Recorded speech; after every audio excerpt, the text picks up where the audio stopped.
Test, test.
Okay.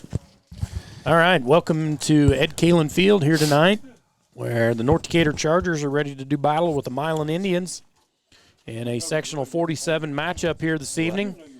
North Decatur, third year in a row these two teams have matched up.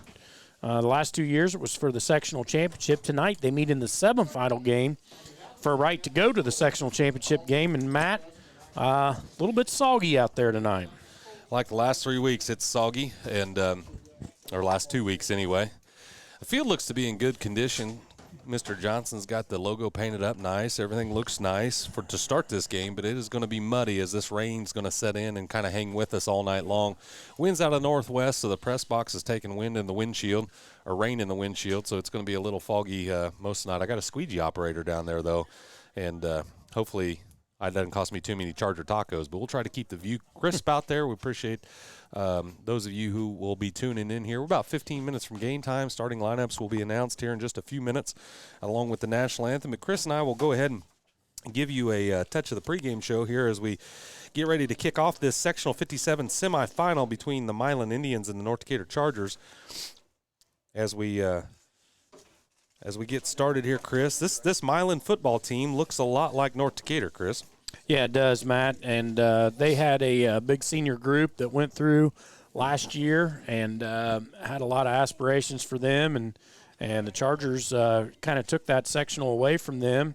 And so they are kind of starting over. I wouldn't say starting over, but got a younger group here this evening that comes in with a lot of juniors and sophomores that are playing on this team. And but a really athletic group. And, they've always come out, hit hard, play hard, and everything like that. So you can accept the same old Milan here tonight. They're going to compete very, very hard, and it's going to be a good football game. It's going to be a whale of a football game against two very tough opponents, and the last 2 years have proven to be a rivalry here between these two teams. It had been happening in the sectional final game. However, tonight it happens in the semifinal. And I tell you what kind of sting Milan has left over from the last 2 years. As the coach wrote up for the Football Digest, Chris, he spent about 2 paragraphs reliving the 2019 final and the 2020 final, and those seniors were good. Those seniors went 16-7 in their time at Milan, including 4-2 in the postseason over the last 2 years. North Decatur upset them in the first game after they lost 25-7 during the regular season, but had upset them 21-20 at Milan, and then in 2020 it was that grudge match that went down to a 6-0 win for the Chargers on the frozen tundra. Upset them 21-20. Yeah, so, they were it's been two good games here, 2 years in a row, Matt. The 1 point win by the Chargers, and then the 6 point win by the Chargers. So everything's a one-score game, and, you would probably expect the same thing with that tonight. And we're fogged up here a little bit here tonight, and we'll ask politely for people to to dry this off in front of us down here. But we'll do our best. But we appreciate everybody coming out and watching WTRE. And we're going to take a quick commercial break here. You're listening to Charger Football on WTRE. Hello, this is Ty Fleetwood, Sales Manager at Fleetwood Chevrolet Buick, located at 950 North Michigan, Greensburg, Indiana. I want to invite you to visit us at Fleetwood Chevrolet Buick. We are here to help you with all your new or pre-owned purchases, as well as all your service and parts needs. We have Greensburg's only drive-in service lane and home of the free oil changes for life with the purchase of a new vehicle. That's right, it's free with Fleetwood. Stop in, from sales to service to parts, to see what's new and give us an opportunity to earn your business. As always, thank you for shopping at Fleetwood Chevrolet Buick, 950 North Michigan, Greensburg, Indiana. It's Ram Power Days at Acre Chrysler Dodge Jeep and Ram as the excitement builds for the arrival of the new 2022 Ram pickups. They're arriving now. Check them out at 1407 North Lincoln or place your order and be next in line to snag your new 2022 Ram pickup. See the boys, Kevin Milburn, Ron Gardner, Tony DiLoretto, or Josh Camplain, because they're making deals during Ram Power Days at Acre Chrysler Dodge Jeep and Ram in Greensburg. All right, welcome back to Ed Kalin Field as we're about 11 minutes away from the kickoff of the Sectional 47 semifinal game between the Milan Indians and the North Decatur Chargers. Matt Morris alongside Chris Caney. Tonight's broadcast has been brought to you by Walpe Heating and Cooling, as well as Stephen Legal Group. We appreciate the financial support from those two. And I'd also like to send out a thanks to Dave Henderson, who's making this footage available via his technological prowess, as well as Mr. Owens from Owen Auction Service, who's providing the internet to get it out of here. So all sorts of people coming together to make this broadcast work. And Chris, we're set for a pretty good football game. We'll go over the rosters here in just a second. Yeah, I would agree, Matt. And like we've talked about here a little bit earlier, whenever Milan and North Decatur get together, it's normally a pretty meaningful game, and that's no different here tonight. As it's a chance to the victor here in the sectional semifinal will go and play either the winner of the Tri, and who is Tri's opponent, Matt? Knightstown. So they'll play the winner of that for the sectional final. And the right to go play in the regional again, which North Decatur has done that 2 years in a row, looking to go for their third consecutive year. And the bump in the road here tonight is Milan. So, as always, these two teams get together with a lot on the line. And North Decatur comes into this game looking to extend their winning streak, and Milan looks to break it. So we're going to take a quick break here. So we're going to go to the National Anthem. You're listening to Charger Football. Striving to be the best in the classroom or in their sport makes up a student athlete. Buy Right Auto has the same goals. Treating our guests to the best buying experience is the goal line. Beat the buzzer and come to Greensburg's used car superstore, Buy Right Auto, 920 North Michigan Avenue. Experience the great service from our team. Can't make it in? Call in your play to 812-662-9922. Buy Right Auto, Greensburg's used car superstore. This is Michelle Gauk with Batesville Chrysler Dodge Jeep. At Batesville Chrysler, we've been putting families into reliable cars since 1984. And when it comes to buying a dependable car, who you buy from really does matter. So visit us at Batesville Chrysler. We'll be there for you before and after the sale. We work hard every day to prove that you can buy a car anywhere, but at Batesville Chrysler Dodge Jeep, service is the difference. We all make preparations for our family's well-being in case of an accident or job loss, but it's just as important to plan ahead for the inevitable, to record and communicate our end-of-life wishes to help ease the stress and emotional burden on our families. Helping our neighbors plan ahead with no cost or obligation is what Gilliland Howe Funeral Home does best. Planning your own funeral arrangements in advance is one of the greatest gifts you can give your loved ones. It can help eliminate guesswork for your family, and with our complimentary assistance, it's actually very simple to do. Give us a call at Gilliland Howe Funeral Home, 812-663-8341.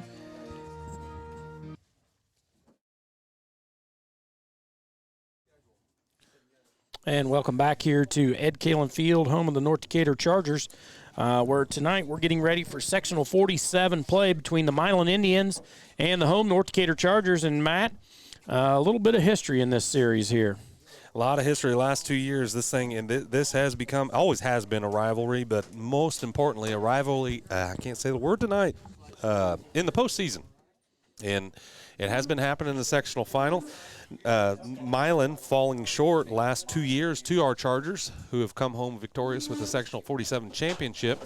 Obviously, Milan looking for some revenge in that arena. They're prepared. They played a tougher schedule this year, Chris. I don't know if you noticed that or not, but they beefed up their schedule so that they could be better prepared for the postseason. They played teams of the likes of Class 4A Madison, Class 3A Greensburg, and 2A Eastern Hancock, as well as New Miami of Hamilton, Ohio. They added them to their schedule to be better prepared for this. And as a result, they come in here with a little rockier record than we normally see out of the Indians. They're 4-6, but a lot of those losses have come to playing up a level. Yeah, that's right, Matt. They kind of like what North Decatur did. The conference that Milan and North Decatur were in got dissolved this year, and the MHC, that was the Mid-Hoosier Conference for the football end of it, got dissolved, and they went away from that, and so those teams all went out looking for different things. Milan stayed independent and played like Matt had said, a tough schedule. A lot of EIAC teams, which is a really good conference, and North Decatur went up in a conference as well too, and played a lot of tough teams as well too. So both of these teams come in. Last year, the previous 2 years, most of these two teams were coming in with records of like 9-1 or 8-1, and maybe 1 or 2 losses. And this year, North Decatur with about a 500 record, and Milan just under a 500 record. So, but still two really good teams here, and the competition level will probably be higher than what it's been in the last couple of years, Matt. Yeah, I agree. Now, Milan had graduated quite a bit for offensive horsepower when they lost Peyton Wirt at quarterback. Adam Norman, who was the big wide receiver, he went on to play at Indiana Wesleyan. And Carson Asherman, if you remember that name, he was a huge 6'4" split end that they threw to a lot, and it created all sorts of matchup troubles. So they lose those guys, but they have 12 starters returning. But they obviously are more on the youthful side in that junior and sophomore class. They also lost Big Chandler Rethersdorf, offensive line, defensive lineman. So, it's not unlike what the Chargers experienced coming off of last year's sectional championship into this one. Ryan Langferman for Milan is 98-62 in his 14th season at Milan. Stern 51-28, 7th year at North Decatur. The Indians come in here ranked 33rd in Class 1A. North Decatur is 20th in 1A via the Sagarin ratings. So two very tough teams. Yeah, and agreed, Matt. There's two teams here that are evenly matched, and it's going to be a good football game. And, we would expect that right from the get-go, as whenever North Decatur and Milan get together. It's been like that for 40-plus years, as I played football against the Milan Indians and from 1990 to 1993, and they were always one of the toughest opponents we'd play year in and year out. Always played them in conference, and they were usually always in our sectional, and it was always a knockdown, drag-out, and that's what you'll get here tonight. As Milan takes the field on the far side of the field here tonight, on the north side of the field here at North Decatur, and a little bit of drizzling rain out here tonight. It's not pouring down rain. It doesn't look terrible out there, but yet it's nice here in the broadcast booth. I'm not sitting out there underneath an umbrella or a tent, so I'm probably going to catch a little heck from my wife for saying that, but pretty nice in here, other than we're clouding up a little bit, and we'll do our best in here to keep the windows wiped down, and keep the cameras as clear as we can be so that we can give you the best broadcast we can. We are 3 minutes and 48 seconds away here from game time. We're going to take a quick commercial break here, but before we do, I'd like to read off our sponsors here real quick tonight.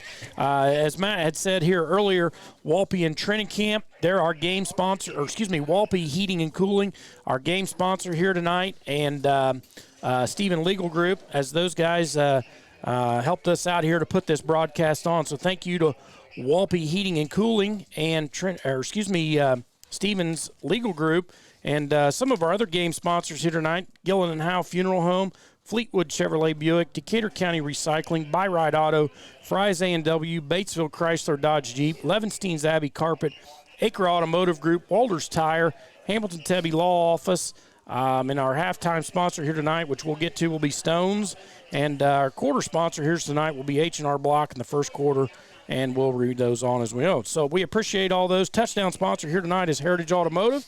And we're going to take a quick commercial break. We'll be right back. You're listening to Charger Football on WTRE. Flooring so beautiful, so exciting, it looks as though it were designed for your home alone.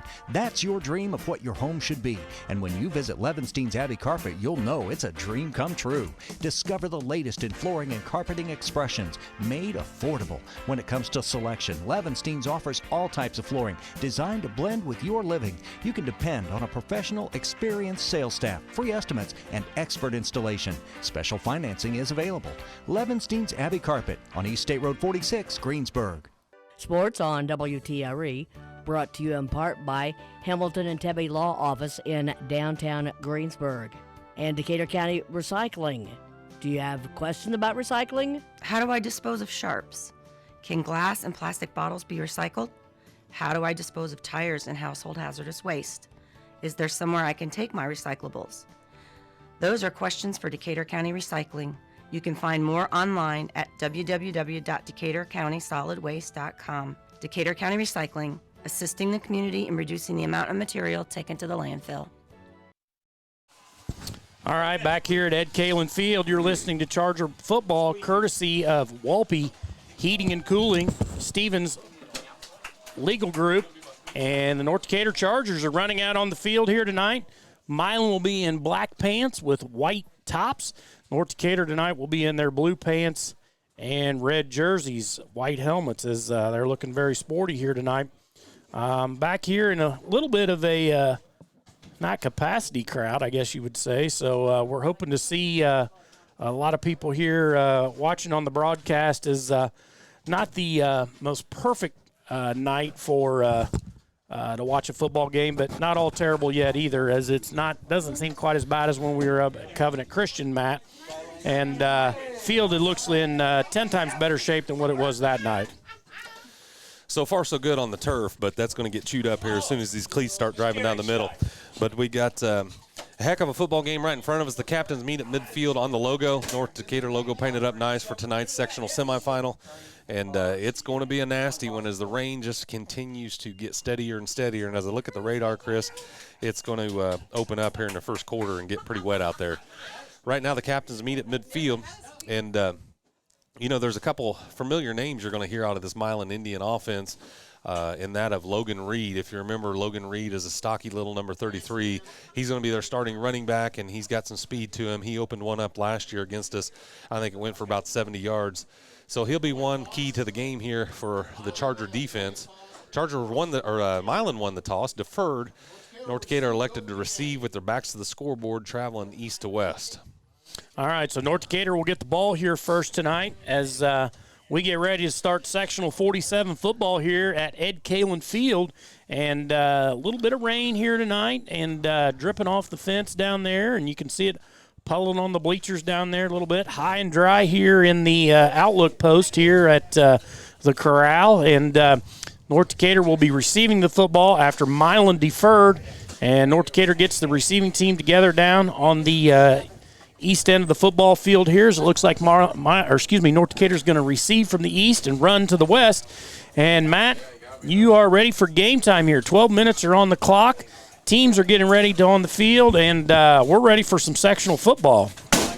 Yeah, thanks to all those that made this happen here for the semifinal game. We appreciate Walpe Heating and Cooling, Stephen Legal Group, and most importantly, the guy behind the technology, Dave Henderson. And folks, this is not his cameras that are giving us the fuzzy view. It's the fact he's getting pounded with fog from the inside and water from the outside. So it's a impossible task to bring you the video footage as crisp as he'd like to. But actually, you can see the cameras are so good that you can see the rain coming in on the cameras there against beating up. It's kind of blowing in right against the press box here at North Decatur, coming from the, like Matt said, the northwest. But we're ready for football here as Milan gets ready to kick off to the Chargers. Ball's on the tee. This thing's going to get underway. Number 4, D7, I believe. Is that 47? 43. 43, back to kick. He drives it high down the right-hand side. It's going to be caught about the 25-yard line. That's Reed Messer. He's going to take it back to the middle of the field behind the wedge, but he's going to get drugged down from behind. And it was a good pursuit by number 41.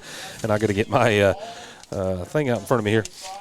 That tackle made by Cole Moore, the sophomore on the kickoff team. That's going to give Chargers pretty decent field position to start, however. That ball is going to be placed down at the 26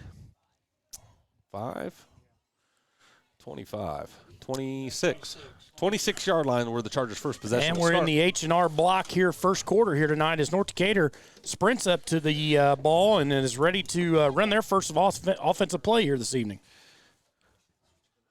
Farmer under center. Gives to the fullback. That's James Evans over the left-hand side, I believe, and then he gets about 1.5 yards. Off tackle on the left-hand side goes James, and that's a positive yardage. We'll call it a pickup of 2 to bring up 2nd and 8. Yeah, North Decatur there just going something quick right up the middle or just right off tackle there, and got a 2-yard gain there as Milan was kind of ready for that and set their defense well and stopped the Chargers for about a 2-yard gain there. Just underway here at Ed Kalin Field. We got all kinds of squeegees on the outside window, folks, but it is fogging up inside and raining on the outside. Palmer back to give the ball to Messer, but the whistles blow and call the ball dead. It's going to be a false start on the offense, is the indication from the head linesman. So North Decatur here not coming out exactly the way they wanted to come out. Got a running play there on first down to get 2 yards, but now they get into the false start situation, and that's going to back them up into 2nd and about 14 here for North Decatur as they're way deep in their territory now inside the 25-yard line. After that, backs them up 5 yards at the 24-yard line now. Palmer's in the gun. 3 receivers set to the right. He's back to pass. He looks right. He looks over in the middle field. Got a guy across the middle. That's Josh Evans. It's just out of reach as he dives to try to collect it, and it's off his hands, incomplete, and that's going to bring up 3rd down. Yeah, 3rd and about 14 here as North Decatur is behind the chains now. 3rd and long situation here, and had Evans open there across the middle and led him just a little bit. Evans did reach out, got his hands on that, and probably in a normal situation without a wet ball might have made that grab, but it's going to be a little bit tougher tonight, Matt, to make those tough catches. You're going to have to pull everything in that they can. All right, now 3rd and 13. Palmer in the gun, trips to his right, single back to his right, back to passes Palmer. He's got protection, got time, creeps up in the pocket. Now he's going to run with it, pulls it down and throws. And he's got a guy over the right-hand side. I can't tell. That's Caden Muckerhide. Caden Muckerhide, I believe the ball hit the turf. That's called incomplete. And so the Chargers are going to be 3 and out on their first series. Yeah, and Carson pulled that down, was looking to run, and Milan filled in there really, really good and had to try to throw that out there on the boundary and just didn't quite get the pass out there as now North Decatur's back in punt formation. Oh, boy. Almost nearly blocked, but the punt goes straight up in the air, and it's not going to be a very good net for James Evans. It's going to be stopped at about the 40-yard line, 41-yard line, and that's not going to end up well. But that's going to give Milan good field position, and the white jerseys of Milan are jumping and hopping, and they're excited about that. Yeah, we missed that blocking assignment there on that as they had 2 guys in there, not just one. And North Decatur coming out a little bit flat here tonight, Matt, and got to get it ramped up here to be. Coach Stern, you can see him pacing on the sideline, wanting his team to get a little bit of fire underneath of them. And North Decatur here, and that actually hit a North Decatur player as they're backing it all the way up to the 36-yard line. So Milan in business here right off the bat. I believe that's Braden Rohrig, the quarterback for the Indians, in the gun. He's got Logan Reed behind him. The fake is to Reed. Rohrig pulls up as he boots right, and he tries to throw it over the middle. Had a man on a drag. That pass falls way short. That intended for number 2, that's Johnny Volk, the junior, 145-pounder. No good. Yeah, good job there by the North Decatur defenses. They had good coverage there in the middle of the field. Guy was open, but there wasn't much time to throw it as Carson Palmer, playing from the defensive end position, was bearing down on the quarterback there and made him throw that a little bit quicker than what he wanted to, and incompletion for North Decatur. All right, now Roerig back in the gun again, 2nd and 10 from the 31-yard line. The give is to Logan Reed over the right-hand side, trying to find space, and he's going to be mowed down by Reed Messer, who came on a stunt on the outside, chops him at the feet, and that'll be a no gain, 3rd and 9 now for the Indians. Man, good job there by North Decatur. We set a good edge there. Reed came up from his safety position on a little bit of a stun action there, kind of cheating up to the line of scrimmage. And I'll tell you what, you can tell North Decatur practices that a lot, as the tackling there around from the waist down is really, really good for the North Decatur Chargers, and they're doing an excellent job, and that's a good job. It's going to set Milan up in 3rd and 9 here to put the Indians behind the chain a little bit. All right, 3rd and 9 now for Milan. Roerig in the gun, puts a guy in motion across the formation. Snap is down, and it's given to Logan Reed. He's coming. No, Roerig pulled that out, and he goes the other way, and nobody's home. Reed Messer chases him down from behind at the 15-yard line. He's going to be drugged down about there. They're going to mark it at the 15, maybe the 16. With that misdirection play was a little too much for the defensive line. Yeah, and exactly what we did on the last play where we set the edge and Reed came up and made the tackle there. We had no edge set on that side over there as they pinned our end down, and they were just able to get out there. The quarterback was able to break out on a run there on the outside, and our corner was gone from over there too. Luckily, Messer came from his safety spot to save the touchdown-saving tackle there. All right, now Roerig in the gun again. 4 receiver set. The give is to Logan Reed right up the middle as he finds a lane. He's still driving his feet. Big, strong runner. He's going to pick up about 5 there, and that's going to bring up a 2nd and 5. Yeah, and that's a good job there by Milan in the front as they opened up a nice hole there. 5 yards on 1st down. You'll take that every time. And looks like right now Milan is winning the battle of the line of scrimmage here up front for the Chargers as North Decatur. A little stiff getting up the ball yet. We got to get it jacked up here pretty quick, Matt. All right, ace formation for the Indians. 1 back is Reed. 4 wide set. He throws a little bubble screen out the left-hand side. It's caught. He drives ahead, going to get the 1st down perhaps. Depends on where they mark it here. On 2nd and 5, they're right at the sticks, and it's going to bring up a 3rd and short here. He's just short of the line to gain. That pass complete to Johnny Volk, I believe. Correct. Yeah. So a little pass out over there to the sidelines, and 3rd and 1 here as North Decatur held there a little bit, and now they've got a chance here to get Milan into 4th down. You would think that this is 4th down territory for the Indians. All right, the give is to Logan Reed right up the middle. He drives the pile forward, and that's going to be a 1st down for the Indians. Crack the window. Get some air? Yep. We're going to try to change the humidity in here. I don't know how. Just a little bit. There we go. That's all we need. And we're going to crack the windows here a little bit. Let it breathe in here a little bit. All right, so North Decatur now, as Milan just got a 1st down here. It's 1st and goal for the Milan Indians deep inside North Decatur territory, right at about the 5 or 4 yard line. Roerig in the gun again.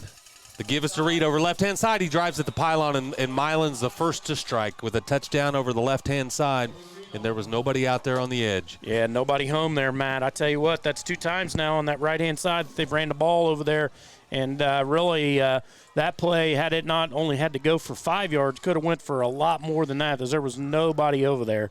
And it looks like they're kind of running our corners off, as our corners here are usually good tackles for the Chargers, but they're kind of running them off, and there's nobody to be found over there to help out and support that run once the edge is sealed. All right, now on the extra point try, it looks like Roerig will hold. Good hold, good snap, and, man, he drives that ball deep. It's no good. Oh, he missed it. He missed it. So, Chris, I saw this Logan Burton kick, and if you remember right, they tried to kick in the sectional final last year from way out. He's capable of hitting a 30-plus yard field goal, if not 40. He's got a heck of a foot on him, and that's what you saw there on that PAT, but that one Shank just left. That leaves it 6-0 here with 7:43 left in the first.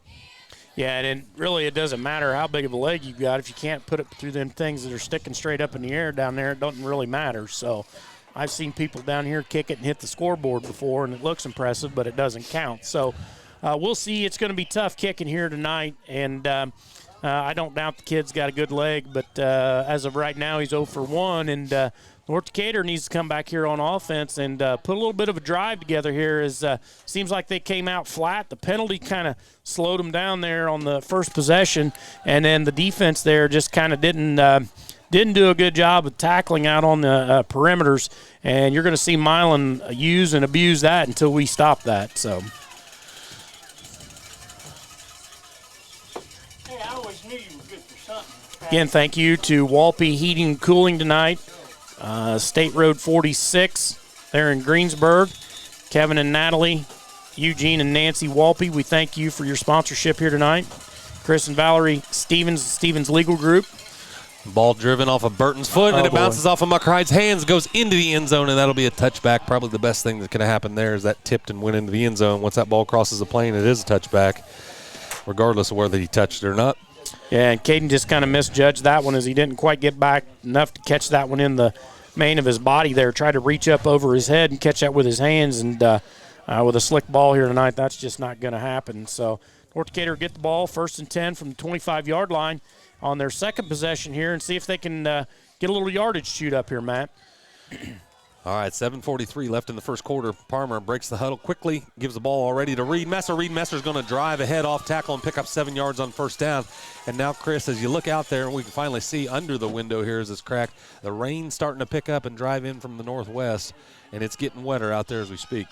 Yeah, it's going to continue to do that all night, and, it's just one of the things that both teams are going to have to deal with here. So, that's just part of it. North Decatur's got a good running attack if they can't throw the ball as much as they want to, and they're right back at it. Parmer quickly under center to give us to Messer over the left-hand side. He piles ahead. He's going to get 5 more and a first down for the Chargers. In 2 plays, they move the chains, and a lot more spirited blocking out of these first 2 series or first 2 plays of this series as the Chargers already have a first down. Yeah, a lot better job there by the guys up front. You could just tell the holes were a little bit better. The creases were a little bit better. Gives Reed a little bit of chance to swiggle through there a little bit and get his momentum going down the field. Now sets the Chargers up in 1st and 10 here. Power I formation. Evans sets off to the left side. Reed dots the I with the tailback. Tailback Parmer under center, gives to Reed. Follows Evans. He gets another 3 yards over the left-hand side, maybe give him 4. It's going to bring up 2nd and 6. And honestly, Matt, that was blocked pretty well. He got tripped up there at about the line of scrimmage, but had he got through there was a lot of green grass there as they had opened up a hole pretty good for him, and he just got tripped up a little bit there at the line of scrimmage, wasn't able to break that thing loose. But I think the Chargers got something cooking here with the offensive set that they've been running. Parmer brings him to the line, adjusts something at the line. He gives back to Messer. Messer trying to go off right tackle, and he's going to get driven back at the line of scrimmage for no gain there. I believe Milan brought a stun over that left-hand side. Number 50 was there to clog stuff up. And I don't have a 50 on my roster. Yeah, and I tell you, just looking out there at the Milan group this year, it's a different-looking Milan group. This isn't a bunch of 260, 70-pound kids that are out there. These are a bunch of 230, 225-pound kids out there that can really move up and down the line. In fact, their front 3, front 4 out there probably don't go over 220 pounds if lucky. And but I tell you what, they're really filling the holes well here. North Decatur's going to have to get some holes opened up. A lot of speed. This time the fake is to Messer. Back to passes Parmer. He's got a man open on the right-hand side. Josh Evans complete at the sticks. That's going to be a Charger first down moving forward. And now the ball crosses the 44-yard line. And that was a nice pass play. Of course, he had all of the movement towards the run. It had been run, and then the play action drew all that speed from the Indians. Yeah, and good job there by Evans as he knew that he had to get those extra 2 or 3 yards when he caught the ball. And he took it and went straight ahead and just fell over the line of gain there. And good job by the officials here now. They're doing a good job to try to keep these balls dry out here for both teams and help out the quarterbacks here. Palmer under center, fresh to the 6 at the 45-yard line. 5 minutes left in the first quarter. The give is to Messer left side, and he's going to be met by 2 linebackers. That was Logan Reed and number 7, who you're going to see a lot of, Mason Green. He's just a sophomore, but he starts in that secondary. Chris, this 4-2-5 defense is a lot like our defense over the top with 5 DBs, and one of them is basically a strong safety who plays a linebacker, makes it look like a 4-3, but they're constantly shifting that 5 deep secondary core, and they fly all over the place, as Chris already mentioned. Yeah, they do, and they do a nice job of filling their lanes where they need to be. All right, man in motion across the formations, Evans, James, and he lead blocks for Messer on the give, left side, and he's only going to get about 1.5 yards, and that's going to bring up a 3rd and 7 here for the Chargers. Yeah, and I'd like to see Reed turn that up inside there again, and, Reed sees things on the field that we don't see up here, but it looked like maybe if he'd have cut that inside, might have had room for a couple, 2 or 3 yards there. But nonetheless, good job there by Milan as they're really flying to the ball here. They've come out with a spirited effort here on defense. North Decatur's got to match that here on the offensive side of the ball. Over the left-hand side, Dre Messer, he's got some space across the 40. He's going to be driven out of bounds about the 32-yard line, but that was a quick hitting play. He picks up the first down and then some. He's going to get about 15 on the game, maybe 20. Where'd they mark him out at, though? Holy cow, they got him marked back at the 40? Still a first. No, I think they're calling a penalty. There's a penalty at the end of that play. I think they called a hold at the 40-yard line. They're going to mark that off 10 yards to the 50-yard line. That's going to set us up in 3rd and 5 here. As I noticed North Decatur was running back right away there, and I didn't see the flag out on the field, but I noticed that our huddle was going backwards instead of going forwards, and that's a pretty good telltale sign that the offense did something wrong there. So, all right, so the ball's going to be put down after the mark off. They were marking that penalty off before they indicated here to the home sideline what the penalty was. Nonetheless, it's 3rd and 5 with the ball right at midfield, 50-yard line. And still in the first quarter here, Milan came out and scored first. 6-0 is the whole. And the pitch is back to Messer. Messer around left-hand side. He had a man dragging from behind, and that's that number 50 again, which I can't name. Oh, it's Alex Wagner, the junior, 180-pounder, and he's been a menace so far from his linebacking position. Yeah, and I'll tell you what, Milan was just all over that play there as we ran a very similar play to the one that we gained the big yardage on, and they were ready for that. They had people in the backfield. North Decatur in punt. Quick setup, punt. James Evans drives a deep one back to the 20. It's fielded at the 19 and back the other way. He slips his footing at the 30. He's going to get it out to about the 34 before he's met by an Evans. That's Josh Evans. Hal was in on it. Caleb Phelps as well. So good job there by the Chargers on the punt coverage team. Nick Gall pops up from the bottom of the pile as well too. But still a good kick by Evans. Backed him all the way up to the 20-yard line, but credit to Milan. 14-yard return. That's going to set them up in pretty decent field position. Yeah, they're going to start this drive on the 34-yard line.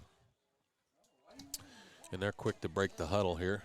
Boy, Mr. Hash on the squeegee is killing it for us. Yeah, credit to him. He's doing a good job out there. Got the big rain slicker on. Looks like he's going out to catch tuna or salmon or something. Pass over to the right-hand side. That's off of the hands of the intended receiver. It goes straight out of bounds. That was intended for Johnny Volk, who he's targeted a few times here in the opening series. Obviously playing out to be one of his favorite receivers. He's a junior. Yeah, it seems like that they want to get the ball out to him. Evidently that kid must have some pretty good speed or yard after the catch opportunity for them as they're focusing on trying to get that out there, not wanting to just strictly stick to the run. Sets North Decatur up, though, here and good. It's 2nd and long, 2nd and 10. Roehrig back in the gun. The give is to Logan Reed over the left-hand side. He stretches it out over to the sideline. We got help out there, but he's going to make a good cut and gain 5. That's going to bring up a pretty manageable 3rd down here for the Indians as that ball got out to the 40-yard line, and the 44 is the line to gain. Yeah, we had an opportunity to tackle him back there for close to the line of scrimmage with a little or no gain there, and kind of slipped a tackle out there. And like you said, Matt, made a nice cut, was able to pick up 5 or 6 yards here, probably closer to 6 yards. This is going to set the Milan Indians up in about 3rd and a long 4, short 5 here, our side of the football, and North Decatur's got to stiffen here on defense. As the rain's coming down at an angle and starting to drive heavier, Rorig gives to Reed. Reed finds some space over the there's right-hand the ball. side, but the ball is coughed up, and that was a big hit. I believe it was Calvin Arnold who knocked it out of there, and that's going to be recovered by the Chargers. And what a pop. Head right on the football, and the ball just fired out of there. North Decatur has recovered it on the Milan side of the field. Yeah, great job there as Calvin looked like he got right in there and made a heck of a hit right there. And, boy, that ball just come right loose, and it's going to be hard to hold on to tonight. And now North Decatur in business here, and they got to take advantage of this and put some points on the board. Just the break the Chargers needed as they trail by 6 here with 1:56 to go in the first. And now with a spirited trot to the line is the Charger offense, and quickly they're set. Palmer under center.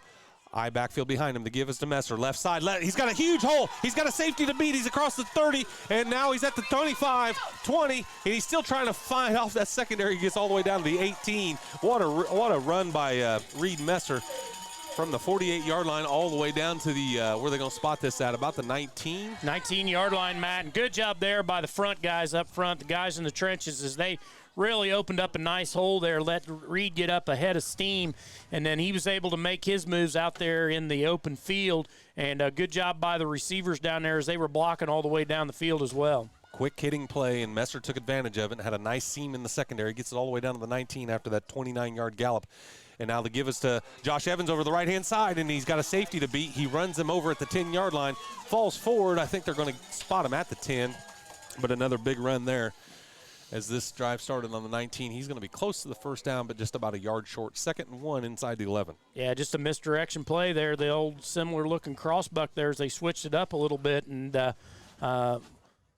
Evans got a good push over there on that right-hand side and was able to pick up positive yardage for the Chargers, sets him up in 2nd and short, and now it opened up your playbook right here. Palmer, give to Messer, left-hand side. He's got a seam again. He's got a safety to beat. He's at the goal line, and that's a touchdown for the North Decatur Chargers. Right in the end zone goes Messer. Nice job up front. Josh Evans leading the way. And there's a Heritage Automotive touchdown and another Charger in the barn as North Decatur puts one in there to even this thing up before we get out of the first quarter here, 6-6. And the all-crucial extra point is coming up here now for the Chargers as Muckerhide will take the snap, and they'll set Reed Messer down to punch this thing through. That was James Evans on the lead block, correction. Sorry, Mr. Evans. Got the wrong Evans brother. Messer's put the ball in the air. That's good. And it looks to be good. There it is. It is. The Chargers now lead 7-6 with 47.1 left in the first quarter. We'll take a quick commercial break and pay some bills. You're listening to Charger Football on WTRE. Walters Tire, your Goodyear dealer in Greensburg, has some incredible rebates if it's tire time on your vehicle. Right now, you can get up to $200 back in mail-in rebates when you buy a set of 4 select Goodyear tires with your Goodyear credit card. And there's a nice selection of Goodyear tires included with rebates this month. Also, farmers, don't let tire trouble slow the harvest. The Goodyear service crews come to you to get production rolling again. Walters Tire at 220 West Main in Greensburg, phone 663-7551. Simply delicious. That's the best way to describe Fry's A&W. From their great lineup of burgers, chicken, fish sandwiches, hot dogs, and conies, and the biggest lineup of sides in the business. Family owned and operated Fry's A&W treats each order like it's going out to the family. And don't forget the best fried chicken around. Call ahead for chicken or pick up orders at 812-663-2772. Fry's A&W, 15. Inside the 30, picked up at the 26-yard line, met by Chargers immediately, and he's going to be driven back about the 27. They may give him the 28 there on forward progress, but he didn't want any part of that football once he picked it up, though, because he had Chargers all over him. Yeah, good job there by the kick coverage team there. Nice kick by Wiseman, and the Chargers were all over that one as he had nowhere to go. Pinned him to the sideline, and like you said, Matt, he was just looking to get that thing on the ground as soon as he could. Got to give credit to Dave Henderson over here fighting just an impossible environment to bring you this picture, but technologically he's doing all that he can, folks. We've got people outside, inside trying to keep this glass clean, but at least we can bring you to the game thanks to Walpe Heating and Cooling. The Milan Indians now starting their third possession from scrimmage. The snap back to Rohrig. He's going to throw. He's got one down the middle deep, and it's caught at the 50, and he's going to be slung down by Caden Muckerhide, who saves the day. Going to be marked at 40 at the 44-yard line. That pass complete to That's Mason Green. And we just had our safeties missed that over the center. I'm not sure whose coverage that was or what coverage we were in.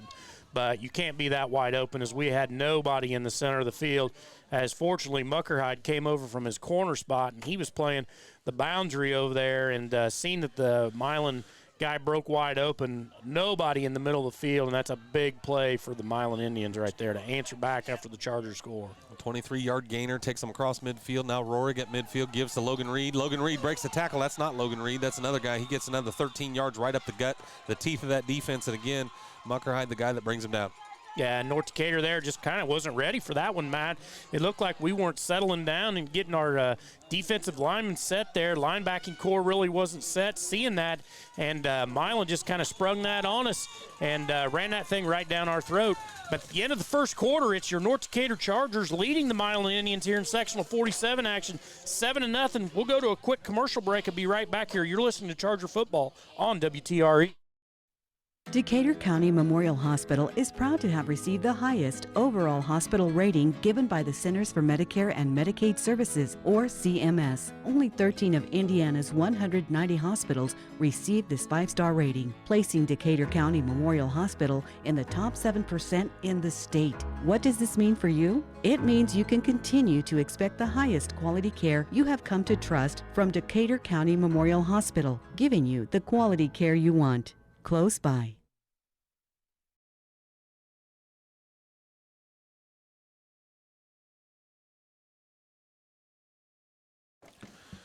All right, we're back here at Ed Kalen Field, and what promised to be an exciting game has played out that way. There's just 1 point separating these two teams right now at the end of one. So North Decatur with a narrow 1 point margin at the moment, with Milan trotting back onto the field here.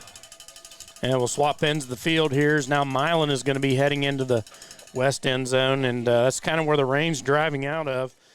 And 7-6 here, North Decatur leads by the slimmest of margins on the extra point by Reed Messer as he punches it through. Milan missed theirs. Both teams have scored a touchdown. Milan on a drive here to start the second quarter. Riley Johnson's the tailback behind Rohrig. He's a junior. The fake is to Johnson. Rohrig rolls right, and he's got a guy over the right-hand side. And it's That's caught. coming back. It's caught by number 10, Ethan Pierce, the tight end across the middle, but there's a flag down, and it's coming back, I believe. Yeah, hold on number.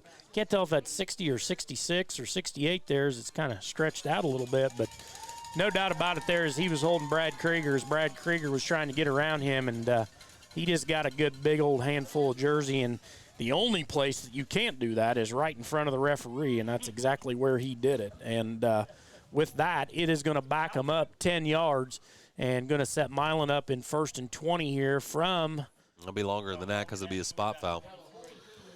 And that's going to push them almost back to midfield. We're going to be at the 47-yard line.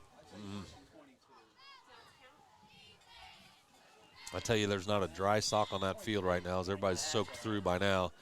The rain and the lights, you can see it. It's driving down, and now 1st and 22 now after that hold. Field holding up good, though. Rohrig, the give is to, there's another flag coming in late, but a give over to the left-hand side, slips down at the line of scrimmage for no gain, but we're seeing a heavy dose of Riley Johnson here, and I don't know what happened to Logan Reed. And another hold there against Milan, though, is that's going to back them way back, because that hold happened just a yard shy of the line of scrimmage, so that's going to be another 11 yards. This should be 1st and 33. Yeah, and again, that's the head official that's throwing those flags, folks. He's doing it right. The penalties are happening right in front of him, so there's no argument from the Milan side of the field, and just brutal as Milan had set themselves up deep inside North Decatur territory and now pushed them all the way back inside their territory. 1st and 33 here for the Indians. 1st and 33, and the give is to up the right-hand side. That's number 6. I'll get it down. That's Johnson. Riley Johnson handling the ball here for the Indians at this point. And I tell you, Matt, they're getting some yardage up through the middle there, and I don't care for that. I'd like to see North Decatur settle down in there with their front four and get a little bit of penetration and get through the line and kind of slow that down a little bit. You know, in this situation, we're happy to give up, 5 or 6 yards when it takes 33 to get a first down. But when it gets down into the nitty-gritty part of the game, we need to be able to stuff that, get some linebacker play moving up there with Evans and Gall, too, to help out our front four there. All right, it's 2nd and 22, 10:44 left in the half. North Decatur leads 7-6 here early. Rohrig's got him in the gun. The give to Johnson. It's a fumble. It's on the ground. And North Decatur can't scamper back quick enough. I think we got it. Boy, I think they're going to give it to him. I think Brad Krieger came up with that fumble recovery. Brad was quicker to the ball than Rohrig, and that's a Charger turnover, forced turnover, North Decatur football. Yeah, just a critical mistake there by Rohrig as he was trying to ride that play out. He was trying to get the fake in there as best he could and was going to keep that ball and scamper around the outside where he did have some running room, but unfortunately he just kept that in there too long, and with a slick ball like we've got tonight, Matt, I tell you what, he just couldn't control it. All right, second fumble lost by the Milan Indian offense. Now North Decatur in their territory with the ball at the 45-yard line. Quick snap, give to Messer, right-hand side. Got box in front of him, and he's at the sideline. He's at the 40, crosses the 30, one man to beat. He's going to be slung down and caught out of bounds, or caught up from behind, down to the 21-yard line, however. Big gain on first down. Yeah, good job there. Good hole by the North Decatur offensive line up there as they had a big hole opened up. Now North Decatur with all the momentum here is looks like Milan's going to take a timeout here. We'll take a timeout too as well as North Decatur leads this thing with 10 minutes and 26 seconds left in the second quarter. 7-6, you're listening to Charger Football on WTRE.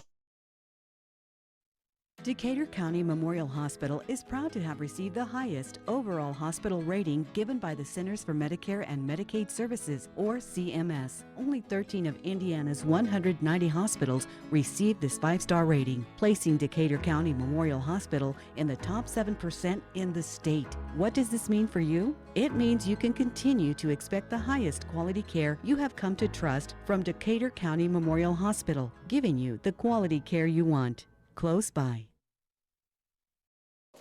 All right, back here at Ed Kalen Field, home of the North Decatur Chargers, where Uncle Momentum has switched over to the Chargers here as North Decatur leading this thing 7-6 with 10 minutes and 26 seconds left in the second quarter, and got all the momentum in the world as they're deep inside Milan territory now after the fumble by Milan, looking to put 7 more points up on the board here.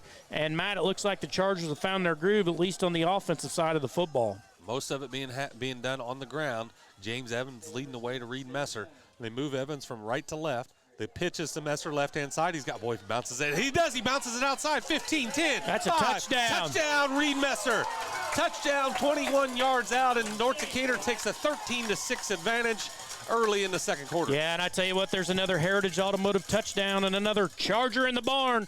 That's 2 of them there tonight as North Decatur is sprinted out to a 13-6 lead here with no resistance by the Milan defense there. They almost like they buried their head in the sand after that fumble. North Decatur scores on about 3 or 4 plays and now looks to add the extra point to put this up to an 8-point score. Mucker Hyde on the hold, Messer on the kick. And it is good. So just like that, North Decatur up 14-6. And that was a pretty good series of offense there. Two really faulty drives out of the Milan Indians, and North Decatur just the opposite. Just domination there by the North Decatur offensive line as they just ran it down their throat there, no questions asked, and got Milan reeling a little bit over there, Coach Langfordman's going to bring them together, and they're not going to go away, folks. You can count on that. It's only a 1-score game. We still got eternity to play here in the second quarter alone, but right now in this game, everything is turned to the side of the North Decatur Chargers as they are simply just kind of putting it to the Indians right now here in a pouring rain here this evening. North Decatur, Owen Wiseman, kickoff specialist, lines the ball up on the near hash on the south side of the field. Left-footed kicker as the kickoff team looks to square Milan up, kick in the air. End over end kick down inside the 20-yard line. He catches it, would have went further, but he stabbed it out of the air. Now he's coming back the other way, getting in behind his wedge, but he's going to met with resistance there, and a pile of Chargers take him down at the 30-yard line. About a 10-yard return there. Looks like Josh Evans comes off the bottom of the pile. He was the first one there. Now this defense has to stop. 10-10 left in the second quarter with North Decatur with a 14-6 lead. Yeah, good job there by North Decatur. Again, kick coverage has been pretty decent here tonight. They gave one up against South last week, and I'm sure they heard a little bit about that, and they seem to have everything on top of it here now as the ball's not driving real deep because of weather and so forth like that, but still, anytime you can get the ball inside the 30-yard line for the opposing team, that's a pretty good thing in high school football. All right, Rohrig in the gun with Johnson with him. The give is to Johnson. Johnson trying to get around the left-hand side and nothing doing. James Evans there along with a bunch of buddies, and they take him down at the 30-yard line. No gain. They may give him a half a yard anyway. Owen Wiseman comes off the pile. Muckerhide was in. James and Josh. Yeah, good job there by James Evans as him and Owen Wiseman set that play up. As Wiseman set the edge there, did a good job. And James Evans just with a good job from his linebacking position coming up. Seen that play, made that tackle to about a half-yard gain here. Now, if I was the Chargers, I'd be watching for a pass play here because Milan's been successful on a couple of these down the middle of the field and over on the hash. All right, after a half-yard gain on that first run, Rohrig's in the backfield. He fakes to Johnson, pulls it, and goes right up the gut. He's got a seam and a first down. Pickup of 11 right up the heart of that defense. Oh, wait a minute. They're what we got here? We're blowing this dead. There's a hanky on the far side. Head linesman through it. Offside, or no, they're saying, not sure what he said. False start? False start, yeah. Traveling on the offense. Can't move your pivot foot, Matt. Can't Yeah. take more than 2 steps. This isn't the NBA. Yeah, he's got to put the ball on the floor before he runs. That's right. Got to bounce that rock. Nonetheless, North Decatur here now with fortunate there as that was a first down for Milan. Boy, and I tell you what, Matt, Milan is really shooting themselves in the foot here. They have some huge penalties in the last 2 drives, not to mention the 2 fumbles lost. So now they're always behind the chains here early, and that's the way this defense wants to keep them. Defense shifts to the right. Rohrig in the gun by himself. He's got all receivers out. He throws to the right-hand side, got a man in the flat, and it's caught, but he's going to be brought down or met immediately by Hal, but the head of steam takes him out for about a 7-yard gain. Well, you have more than that. Yeah, that's exactly right. I heard somebody saying here he was too high, and he drove him for about 4 yards after he caught the ball there. And we were in position over there, but just couldn't quite get the tackle and get him down on the ground. And that took him in second forever down here into third and very short. And Milan made good on that as really the passing game has been the best thing for Milan other than the run up the middle by the quarterback keeper. But quarterback's been sloppy with the ball for Milan as a couple fumbles already. Nice hit by Calvin Arnold on one of those. All right, now a third and a long one here for the Indian offense. Rohrig in the gun. The give is to Johnson. Left-hand side, he's going to be met at the line of scrimmage. Driven back, second effort. Might have got it for him. I tell you what, though, that was not a good run. That kid was already looking like he was going to get hit 3 yards deep in the backfield there. North Decatur should have came up and laid the wood to that one. And credit him, though, he did give it a second effort there as he drove the legs and got the first down. And now Milan in business again at about the 42-yard line and looking to creep over into North Decatur territory here. That wasn't Johnson. That was Alec Barker. And they're bringing just a running back by committee now, and we have not seen Logan Reed since about that first drive. I don't know if he's injured over on that sideline. I don't see anybody on the bench over there, but that doesn't mean anything. All right, now here come up right up the middle. Oh, boy, there's a nice one. And speak of the devil, there's Logan Reed with an 11-yard run, and we haven't seen him for a couple series, and he runs the ball hard. He picks up a quick 10 there and a first down. Yeah, that kid don't go down on the first tackle, that's for sure. So when you're a defender against him, you got to make sure you get a hold of something you hold on for dear life. And we thought he had him stopped for about a 6-yard gain, and he did a nice spin and picked up the first down. And now as Milan has creeped over into North Decatur territory, but once Milan gets in there, this is where they've been giving up the football, so we'll see what they do here now. Ball across midfield at the Charger 49-yard line. Rohrig puts a man in motion. And the give is to Reed. Reed hits a hole hard right up the middle, and he drives the safeties back, and he's going to pick up about 7 yards. And I don't know where he's been, but now he's back in the game, and he's running the ball hard. Well, somebody just caught him, too. He didn't make a hit. They just caught him. And he drove him to the ground. And, yeah, I don't know where he was at, if he was getting vitamins over there or shot of something, but I tell you what, it might have been adrenaline or nitroglycerin because, man, it's looked like he shot out a cannon these last 2 plays here. North Decatur defense going to have to stiffen here a little bit as Milan's got a little bit something going now. 2nd and 4, ball at the 43-yard line of North Decatur. Rohrig from the gun, all alone, rolls to his right-hand side. Got protection. They got him deep. Got a man up the right-hand side. It's almost picked off. Reed Messer had him on the underside of the route. It bounces off his hands, but that ball is soggy. Yeah, and that's just a poor pass there by Milan's quarterback as the receiver had our safety Messer beat there and just grossly underthrew that ball. And very, very fortunate that Reed Messer didn't make that reception there because that's a dry field and a dry ball. Reed Messer catches that 10 out of 10 times. All right, they break the huddle. Logan Reed in the ace formation. He'll dot the backfield with Rohrig in the gun. Rohrig's going to fake to Reed, bring it down to the left-hand side, tries to find the edge, and he's going to be mowed down there. It looked like Cooper Palmer on the hit. First down, though. Cooper Palmer drives him out of bounds. Really good block over there by their receiver. I didn't catch the number, but had a good block on Muckerhide over there. Muckerhide's a heck of a tackler for North Decatur and just put a good block on him there and was able just to get to the corner, just to get enough yardage there as Muckerhide forced him to the boundary line, and Palmer pushed him out, but not before the Milan running back could get the first down. Sets him up in 1st and 10 from the 35-yard line. Nose of the ball actually rests on the 36. Rohrig in the gun.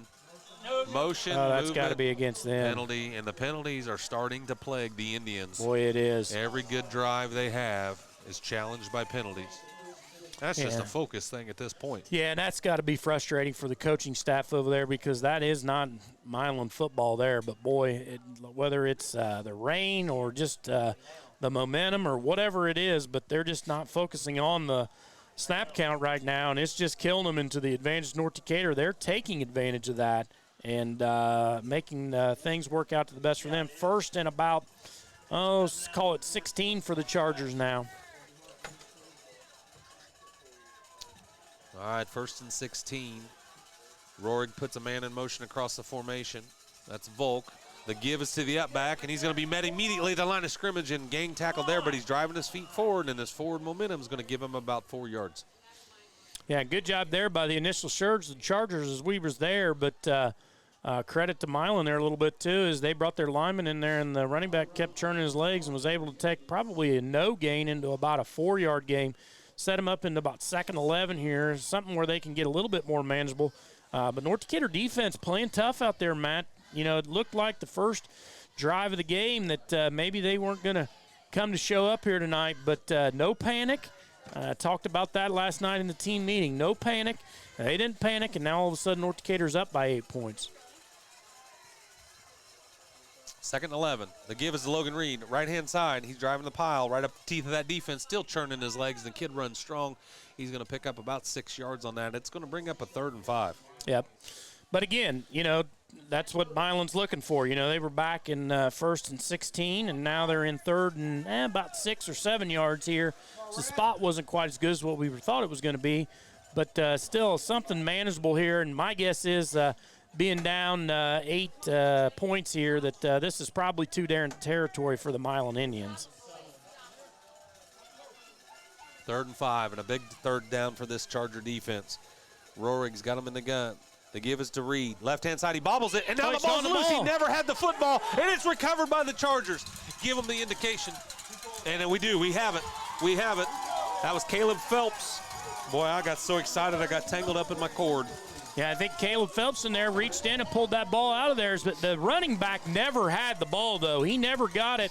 And that's the 3rd time that Milan has driven inside the North Decatur 40-yard line and has fumbled the ball away to the North Decatur Chargers.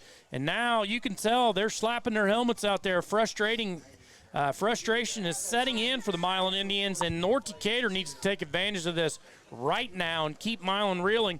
Put this thing up to a couple scores here. North Decatur sprints to the line. All right, there's still 4 minutes left in the half. Now we fumble the ball. The ball's getting slick, and it's still being kicked around. And now that's Milan's ball. We turn it around to them. We miss the exchange, and we give it right back. I don't know if Carson ever got that from his center snap there or what, but that was just a something that was never handled by either the center or the quarterback there. You couldn't tell from up here, but getting a little bit tough out there, man, as you can tell, as that's back-to-back fumbles right now. It's coming down really hard. Fumble lost. North Decatur loses that on the exchange. What's the quote in Caddyshack? I don't think the heavy stuff's come down yet. Milan gets the ball at the 32-yard line of North, and just a driving rain. Yeah, it's wet. It's wet on wet. And the give is to Johnson. Johnson's going to be cut down by Phelps, and Phelps did a nice job scraping, met that one for only about a 2-yard gain and held on for the ride. And yeah, good job by Caleb there as he came up from his linebacker spot. Got him right around the waist, right around the thighs, and you take away a running back's legs like that, there ain't nowhere for him to go, and there wasn't anywhere for him to go there as North Decatur now sets him up in 2nd and long here, 2nd and about 8 yards. And the defense needs to stiffen here for the Chargers and keep him out of the end zone here, keep this momentum going, and keep the lead at halftime, Matt. Rorig under center. He's got, looks like Logan Reed and Johnson back behind him. They give us student body right. They give us to Johnson, the right-hand side, and he's going to be hit hard by Reed Messer. Reed Messer came slicing in and scraped hard and tackled him for a loss, clear over on the Milan sideline. Yeah, and he read that one the whole way. Just a great football play there. When he's seen all the blockers going that way, instincts told him, and that's exactly where he went. And just a big tackle for a 2-yard loss there. Sets Milan up in 3rd and 10 now. 2-yard loss on the play. Good play there by Messer. Good job by the defense up front there as we were handling the Milan blockers as well, too, as Messer was able to knife through there without being picked up. 3rd and 10. Chargers lead 14-6 with about 2 minutes and 30 seconds left in the half. And now this is a keep right up the middle. They're just trying to get some yards there. Quick snap, and he dives forward. He's going to pick up about 5. Yeah, they're just trying to get something manageable here, trying to get the clock to run too, as well as they may be content to maybe try to. They're going to try to get this first down. There's no doubt about that, but they want to eat as much time off the clock as they can too. They don't want to give North Decatur another chance with the football, as North Decatur will have to kick off in the second half there in the start of the third quarter. All right, Rorig under center, hard count. The give is back to Johnson. He rolls right on the fake, actually, and Rorig's going to keep it. He tries to throw it over the top of the defender and just lollipops one out of bounds, and that was just good coverage by that Chargers secondary, and that's a turnover on downs now as the Indian offense has faltered on their last 4 series. Yeah, I sure don't get that, though, coming from the quarterback play there. Why would you just pop it over in the sidelines when it's 4th down? You at least got to tuck it and try to get as many yards as you can, and possibly a missed tackle there on a wet night like tonight. And that just kind of seemed a little funny to me there, is why you would just pop that thing out of bounds and just concede the down. But nonetheless, works out in North Decatur's favor there. Good defense by the Chargers. And now North Decatur set up in 1st and 10. Just don't want to have a silly play here, Matt, that gives a scoop and score here by the Indians. Or at least throw it deep, because it's better than a punt at that point. All right, Palmer back. He gives to Messer, I believe. It's hard to see through that window, as everybody else notices. That was Messer there, right off right tackle. Picked up maybe. They're not even going to give him a yard there, as I thought they might give him a little bit, but they didn't give him anything there. And looks like North Decatur's content here just to run the clock out. And they were set up there in a full house backfield, and just ran Messer off of the right tackle. No gain there for the Chargers. There's about a minute left in the half. North Decatur leads 14-6. Power backfield. Probably just going to run out the clock here. They give back to Messer, left off tackle. He's going to pick up some yardage. +5 over the left-hand side. Going to bring up a 3rd and 5 with 48 seconds left in the half. Yeah, you got to run one more play here, and be interested to see what Coach Stern does. Is no timeouts called. Content to go in with the conditions the way they are. 14-6 at halftime here. Unless the Chargers can pop one here. Maybe a deep pass. You never know. Mr. Stern is known notoriously for catching the other team off guard. 3rd and 5, down to 21 on the clock as he's using every bit of the play clock. Motion in the backfield, handles the exchange, pitches it to Messer, right-hand side, just trying to stay in bounds here at this point. He keeps the hand on the ground. He's going to be drugged down about the 38-yard line, close to the first down, but it is a Charger first down. They'll stop the clock to move the chains, but there's 8 seconds left. North Decatur takes a timeout. And, Chris, what do you think here?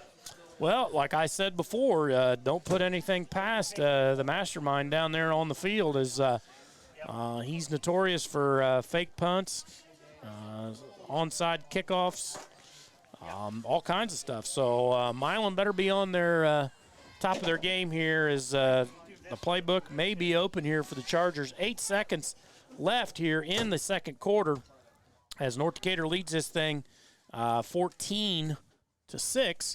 And Milan with the ball, North Decatur with the ball. Milan will receive the ball to start the third quarter. So more than likely, this will be the last play starting off of the second quarter here. North Decatur hustles back out to the field. Milan's still on their sideline. So now they break huddle. Keep talking, Chris. It's really quiet in the press box right now. They're all Hear looking. A pin drop. They're all looking. They're all waiting on every edge of every word you say. Well, we're going to see what happens.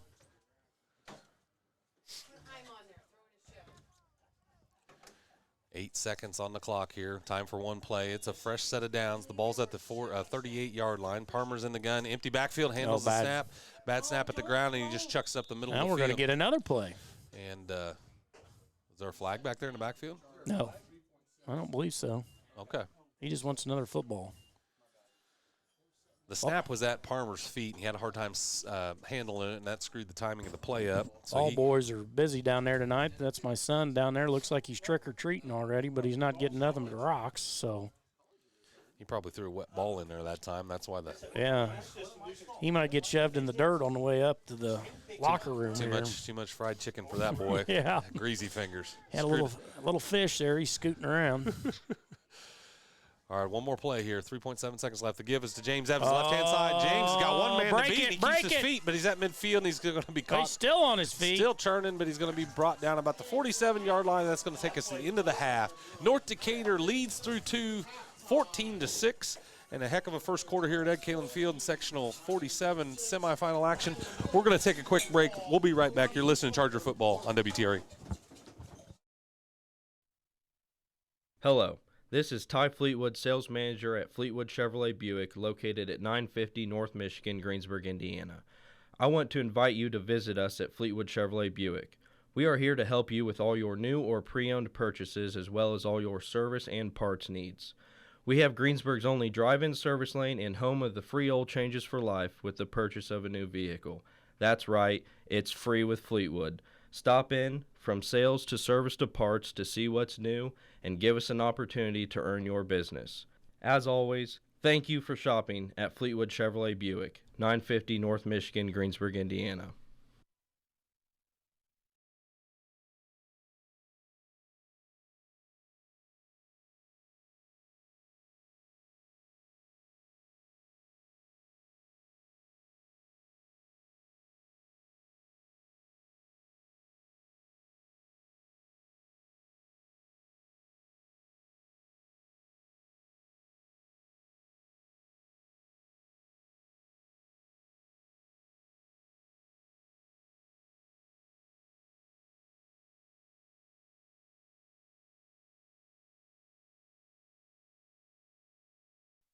It's Ram Power Days at Acre.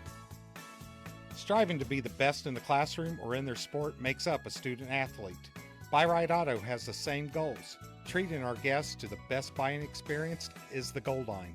Beat the buzzer and come to Greensburg's used car superstore, Buy Right Auto, 920 North Michigan Avenue. Experience the great service from our team. Can't make it in? Call in your play to 812-662-9922. Buy Right Auto, Greensburg's used car superstore. This is Michelle Gauk with Batesville Chrysler Dodge Jeep. At Batesville Chrysler, we've been putting families into reliable cars since 1984. And when it comes to buying a dependable car, who you buy from really does matter. So visit us at Batesville Chrysler. We'll be there for you before and after the sale. We work hard every day to prove that you can buy a car anywhere, but at Batesville Chrysler Dodge Jeep, service is the difference. Welcome back to Ed Kalen Field, where the Chargers, after one half of football, lead this thing 14-6, and we'll get into the Stones Farm Service halftime report. But first, I'd like to thank the folks that made this broadcast possible here this evening. Obviously, with IHSA postseason play, there are fees to broadcast IHSA tournaments, but tonight was made possible thanks to Walpe Heating and Cooling and Stephen Legal Group.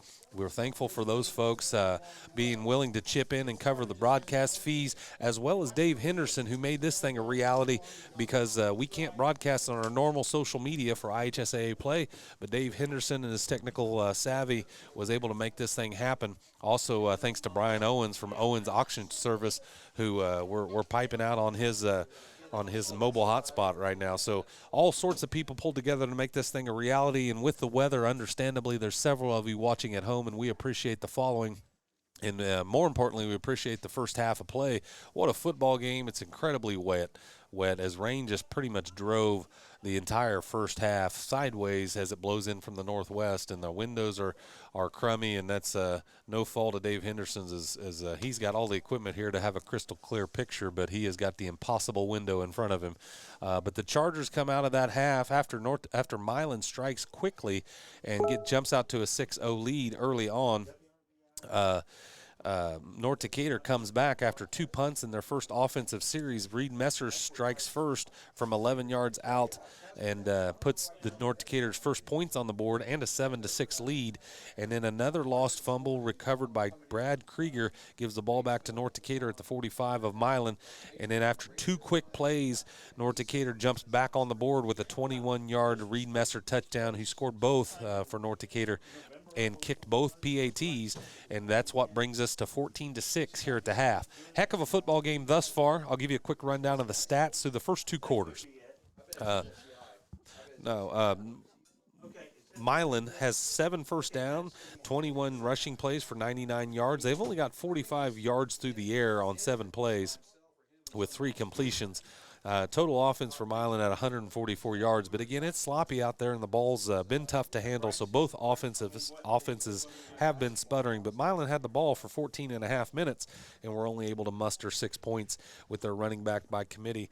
And they've had Riley Johnson. They've had number 45, that's Alec Barker, and Logan Reed all handle the football, but really nothing getting going. They get good drives going, but the penalty yards in their stat column is probably the biggest thorn in the Indian side at the moment, as they got 4 penalties for 37 yards, but it's the timing of those penalties that has really shot them in the foot. If you look at North Decatur's possessions, they have 8 first downs, 144 yards on the ground, which outpaces Milan by 45 yards on the ground. Passing, they have about just a 1 yard completion, or 1 completion out of 4 attempts. Altogether, 152 total yards of offense, so everything pretty even on the offensive side of the ball. North Decatur playing a cleaner game with fewer penalties and penalty yards, obviously, but have more points on the board after having the ball for only 9 minutes compared to Milan's 14 and a half. So it was an exciting first half. It was kind of a drag-it-out grudge match in the trenches. North Decatur obviously comes out on top here through 2 quarters of play, but as both these coaches, very experienced, go in and make halftime adjustments, that's where the rubber is going to meet the road here. And sure enough, both teams go into the locker room, and the rain kind of subsides momentarily, or at least dies down from the driving rain it was. And it looks as if the radar is going to bring rain back to us here in the second half, right about the time they come back out. I'm trying to keep an eye on it, but this thing's just coming in waves, and we're approaching the end of one wave with a little clearing, and then there's rain north of Muncie at the moment. So I tell you what, we'll take a quick break. You're listening to the Stones Farm Service halftime show. We'll be right back after a quick word from our sponsors. This is Michelle Gauk with Batesville Chrysler Dodge Jeep. At Batesville Chrysler, we've been putting families into reliable cars since 1984. And when it comes to buying a dependable car, who you buy from really does matter. So visit us at Batesville Chrysler. We'll be there for you before and after the sale. We work hard every day to prove that you can buy a car anywhere, but at Batesville Chrysler Dodge Jeep, service is the difference. We all make preparations for our family's well-being in case of an accident or job loss, but it's just as important to plan ahead for the inevitable, to record and communicate our end-of-life wishes to help ease the stress and emotional burden on our families. Helping our neighbors plan ahead with no cost or obligation is what Gilliland Howe Funeral Home does best. Planning your own funeral arrangements in advance is one of the greatest gifts you can give your loved ones. It can help eliminate guesswork for your family, and with our complimentary assistance, it's actually very simple to do. Give us a call at Gilliland Howe Funeral Home, 812-663-8341. Flooring so beautiful, so exciting, it looks as though it were designed for your home alone. That's your dream of what your home should be. And when you visit Levenstein's Abbey Carpet, you'll know it's a dream come true. Discover the latest in flooring and carpeting expressions, made affordable. When it comes to selection, Levenstein's offers all types of flooring designed to blend with your living. You can depend on a professional, experienced sales staff, free estimates, and expert installation. Special financing is available. Levenstein's Abbey Carpet on East State Road 46, Greensburg. Sports on WTRE, brought to you in part by Hamilton and Tebby Law Office in downtown Greensburg and Decatur County Recycling. Do you have questions about recycling? How do I dispose of sharps? Can glass and plastic bottles be recycled? How do I dispose of tires and household hazardous waste? Is there somewhere I can take my recyclables? Those are questions for Decatur County Recycling. You can find more online at www.decaturcountysolidwaste.com. Decatur County Recycling, assisting the community in reducing the amount of material taken to the landfill.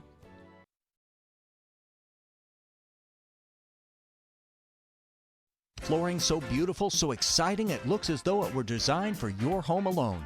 That's your dream of what your home should be. And when you visit Levenstein's Abbey Carpet, you'll know it's a dream come true. Discover the latest in flooring and carpeting expressions, made affordable. When it comes to selection, Levenstein's offers all types of flooring designed to blend with your living. You can depend on a professional, experienced sales staff, free estimates, and expert installation. Special financing is available. Levenstein's Abbey Carpet on East State Road 46, Greensburg. Sports on WTRE, brought to you in part by Hamilton and Tebby Law Office in downtown Greensburg and Decatur County Recycling. Do you have questions about recycling? How do I dispose of sharps? Can glass and plastic bottles be recycled? How do I dispose of tires and household hazardous waste? Is there somewhere I can take my recyclables? Those are questions for Decatur County Recycling. You can find more online at www.decaturcountysolidwaste.com. Decatur County Recycling, assisting the community in reducing the amount of material taken to the landfill. Walters Tire, your Goodyear dealer in Greensburg, has some incredible rebates if it's tire time on your vehicle. Right now, you can get up to $200 back in mail-in rebates when you buy a set of 4 select Goodyear tires with your Goodyear credit card. And there's a nice selection of Goodyear tires included with rebates this month. Also, farmers, don't let tire trouble slow the harvest. The Goodyear service crews come to you to get production rolling again. Walters Tire at 220 West Main in Greensburg, phone 663-7551. Simply delicious. That's the best way to describe Fry's A&W. From their great lineup of burgers, chicken, fish sandwiches, hot dogs, and conies, and the biggest lineup of sides in the business. Family-owned and operated Fry's A&W treats each order like it's going out to the family. And don't forget the best fried chicken around. Call ahead for chicken or pick up orders at 812-663-2772. Fry's A&W, 1501 North Lincoln in Greensburg. Simply delicious. All right, welcome back to North Decatur football from Ed Kalin Field. We're at the Stones halftime show as North Decatur leads 14-6 going into the locker room, and there's about 4 minutes and 30 seconds left in the halftime break. The rain has let up just momentarily, and I say let up. It's I was going to say. It's still raining, but it's not I just driving walked sideways. over to the restroom, and it's not sprinkling out there. It's not sprinkling, but it was pouring for most of that second quarter and a lot of the first as well. North Decatur, as we said, leads 14-6 on the back of 2 Messer touchdowns. And Chris, you really felt like the offense just was more disciplined in that first half than the Milan offense. Obviously, Milan was hampered by a bunch of penalties, and that really backed them up and put them behind the chains in some awkward positions. Yeah, you're right. I mean, Milan, probably I would guess that the yardage is probably similar. What was the yardage? I would guess that the yardage is probably similar between the two teams, but the fact of the matter remains is that Milan would drive the ball down inside North Decatur territory, get it down around the 30, 35-yard line, and then fumble the ball away, or they would get consecutive penalties and got 3 penalties in a row there that one time and put them in first and 33. And that's just not Milan football. That's not winning football, period. And that allowed the Chargers to get a little bit of momentum going. And that's how you come out with this 14-6 score. And honestly, Matt, you talk about in games like this where points and even single points matter, and the missed extra point by the Indians right there, right off the bat, could loom large here in this game yet, as you would think that Milan, if they score another touchdown, will probably go for 2. And if they don't make that, then all of a sudden now it's a 14-12 game, and North Decatur scores, and sometimes separation can happen that way. And with that being said, North Decatur's going to have to kick off here to start this third quarter, and they need to come out and show themselves on defense right off the bat and pin Milan down and have them punt the ball and get the ball back and get the momentum going in our direction again here, and try to walk away with this one. And maybe we won't have to go down to the wire in the fourth quarter and be sweating and it be a 1-point game and everything like that. But I wouldn't honestly expect that as these two teams seem to find a way to stay close to one another and make for an exciting last 5 minutes of the ball game. Last two times these teams have met in the sectional, the game was separated by a total of 7 points. The 1-point win in 19, the 6-point win in 2020, and now with just an 8-point cushion, hopefully the second half is not a revisit of a tight close to this one. Hopefully North Decatur can come out and open this thing up. But first they're going to have to make a stop because Milan's going to get the ball kicked to them to start this thing. And, Chris, I was looking for scores from around the area, but I have none. I was looking. Nobody scored, or you just don't have any scores? Well, Greensburg trails Lawrenceburg 9-0 at the half, which that seems a little surprising. Greensburg playing a heck of a football game because Lawrenceburg is a tough football team, and I do not have a report on the try game. The elements can do a lot with that, though. That could be Milan has not handled the ball well here, and the Lawrenceburg may be doing the same thing, driving the ball a lot and not coming away with many points. You don't know, and I think that game is at Greensburg, isn't it? I believe it is, yes. Yeah, so that's only 2 miles by the way the crow flies here. So, I'm sure it's raining over there too. So, and that's a grass field. Lawrenceburg is a turf field, but you're not playing down there. So, anyway, North Decatur here now as they show back up on the field. They put 3 minutes on the clock here to let both teams warm up. And, Matt, an evenly matched first half there. I would say the total difference in that half was the penalties and the fumbles by Milan. 8 yards between these two offenses, Chris, to answer your question. 144 yards of total offense by Milan and 152 by North Decatur. The difference in this football game is ball security, and the turnover on downs and the 2 lost fumbles by the Milan Indians have proved to be a big difference in this football game that I guess you could say was largely caused by North Decatur's defense. Real quick, got an update here on local scores. Lawrenceburg, your score was correct, 9-0. Batesville was down 7-0 by Brownstown Central, and I'm sorry I hit a button there. I went away. And then what was the other score? We had no score between Southeastern and Martinsville. So, yeah, Batesville down 7, it looks like, and Lawrenceburg leading the Pirates 9-0 with North Decatur up 14-6 here. So all the games are relatively close, as you would expect on crappy night. I know Batesville is playing at home tonight too, so you're within a 10-mile radius here of 3 local games going on, so I'm sure that the water is just as wet down there as it is here. So rain still coming down here at Ed Kalen Field, and we're going to take one quick more commercial break as we go away from our Stones Farm Service halftime here. We'll come back. You're listening to Charger Football on WTRE. Hello, this is Ty Fleetwood, sales manager at Fleetwood Chevrolet Buick, located at 950 North Michigan, Greensburg, Indiana. I want to invite you to visit us at Fleetwood Chevrolet Buick. We are here to help you with all your new or pre-owned purchases, as well as all your service and parts needs. We have Greensburg's only drive-in service lane and home of the free oil changes for life with the purchase of a new vehicle. That's right, it's free with Fleetwood. Stop in from sales to service to parts to see what's new and give us an opportunity to earn your business. As always, thank you for shopping at Fleetwood Chevrolet Buick, 950 North Michigan, Greensburg, Indiana. All right, back here at Ed Kalin Field, home of the North Decatur Chargers, where North Decatur leads this thing 14-6 at halftime, and halftime is about to expire here. Thank you to Stone's Farm Service for doing our halftime sponsorship, as they always do.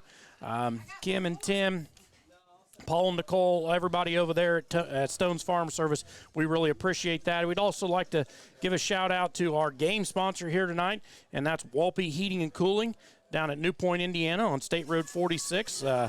Got a new facility down there that they'll be moving into before too long, so go visit Walpe Heating and Cooling out there, and also to Stevens Legal Group. So support all of our sponsors: Gillen and Howe Funeral Home, Fleetwood Chevrolet Buick, Decatur County Recycling, Buy Ride Auto, Fry's A&W, Batesville Chrysler Dodge Jeep, Levenstein's Abbey Carpet, Acre Automotive Group, Walters Tire, Hamilton Tebby Law Office, H&R Block as a first quarter sponsor, and Don Meyer, which will be our fourth quarter sponsor coming up. And again, Stone's Farm Service, Heritage Automotive for being our touchdown sponsor. We got 2 Chargers in the barn here already tonight, Matt, and hope to put some more in here and get a little separation from the Indians. North Decatur sets the ball on the far side tee. Owen Wiseman, the left-footed kicker, about to kick off. Puts one in the air, and it's deep down the field on the right side. Second half underway. A hard time holding the football at the 40-yard line. 30-yard line is the Indian returner, but he recovers it before, and then he's going to be met instantly by Nick Gall and others. Look like Caleb Phelps in on that tackle as well. Yeah, good job there by Caleb Phelps as he ran down the field there. That's his job, is to run down and make a tackle. Good job by our contained crew as well, as there was nowhere to bounce that thing outside, as North Decatur's been on top of their game here tonight on the kick coverage. And honestly, though, Milan's had a little trouble handling the kicks when they come in, and no doubt the weather's got something to do with that. Looks a little lighter out there. I can see the playground over there a little bit now.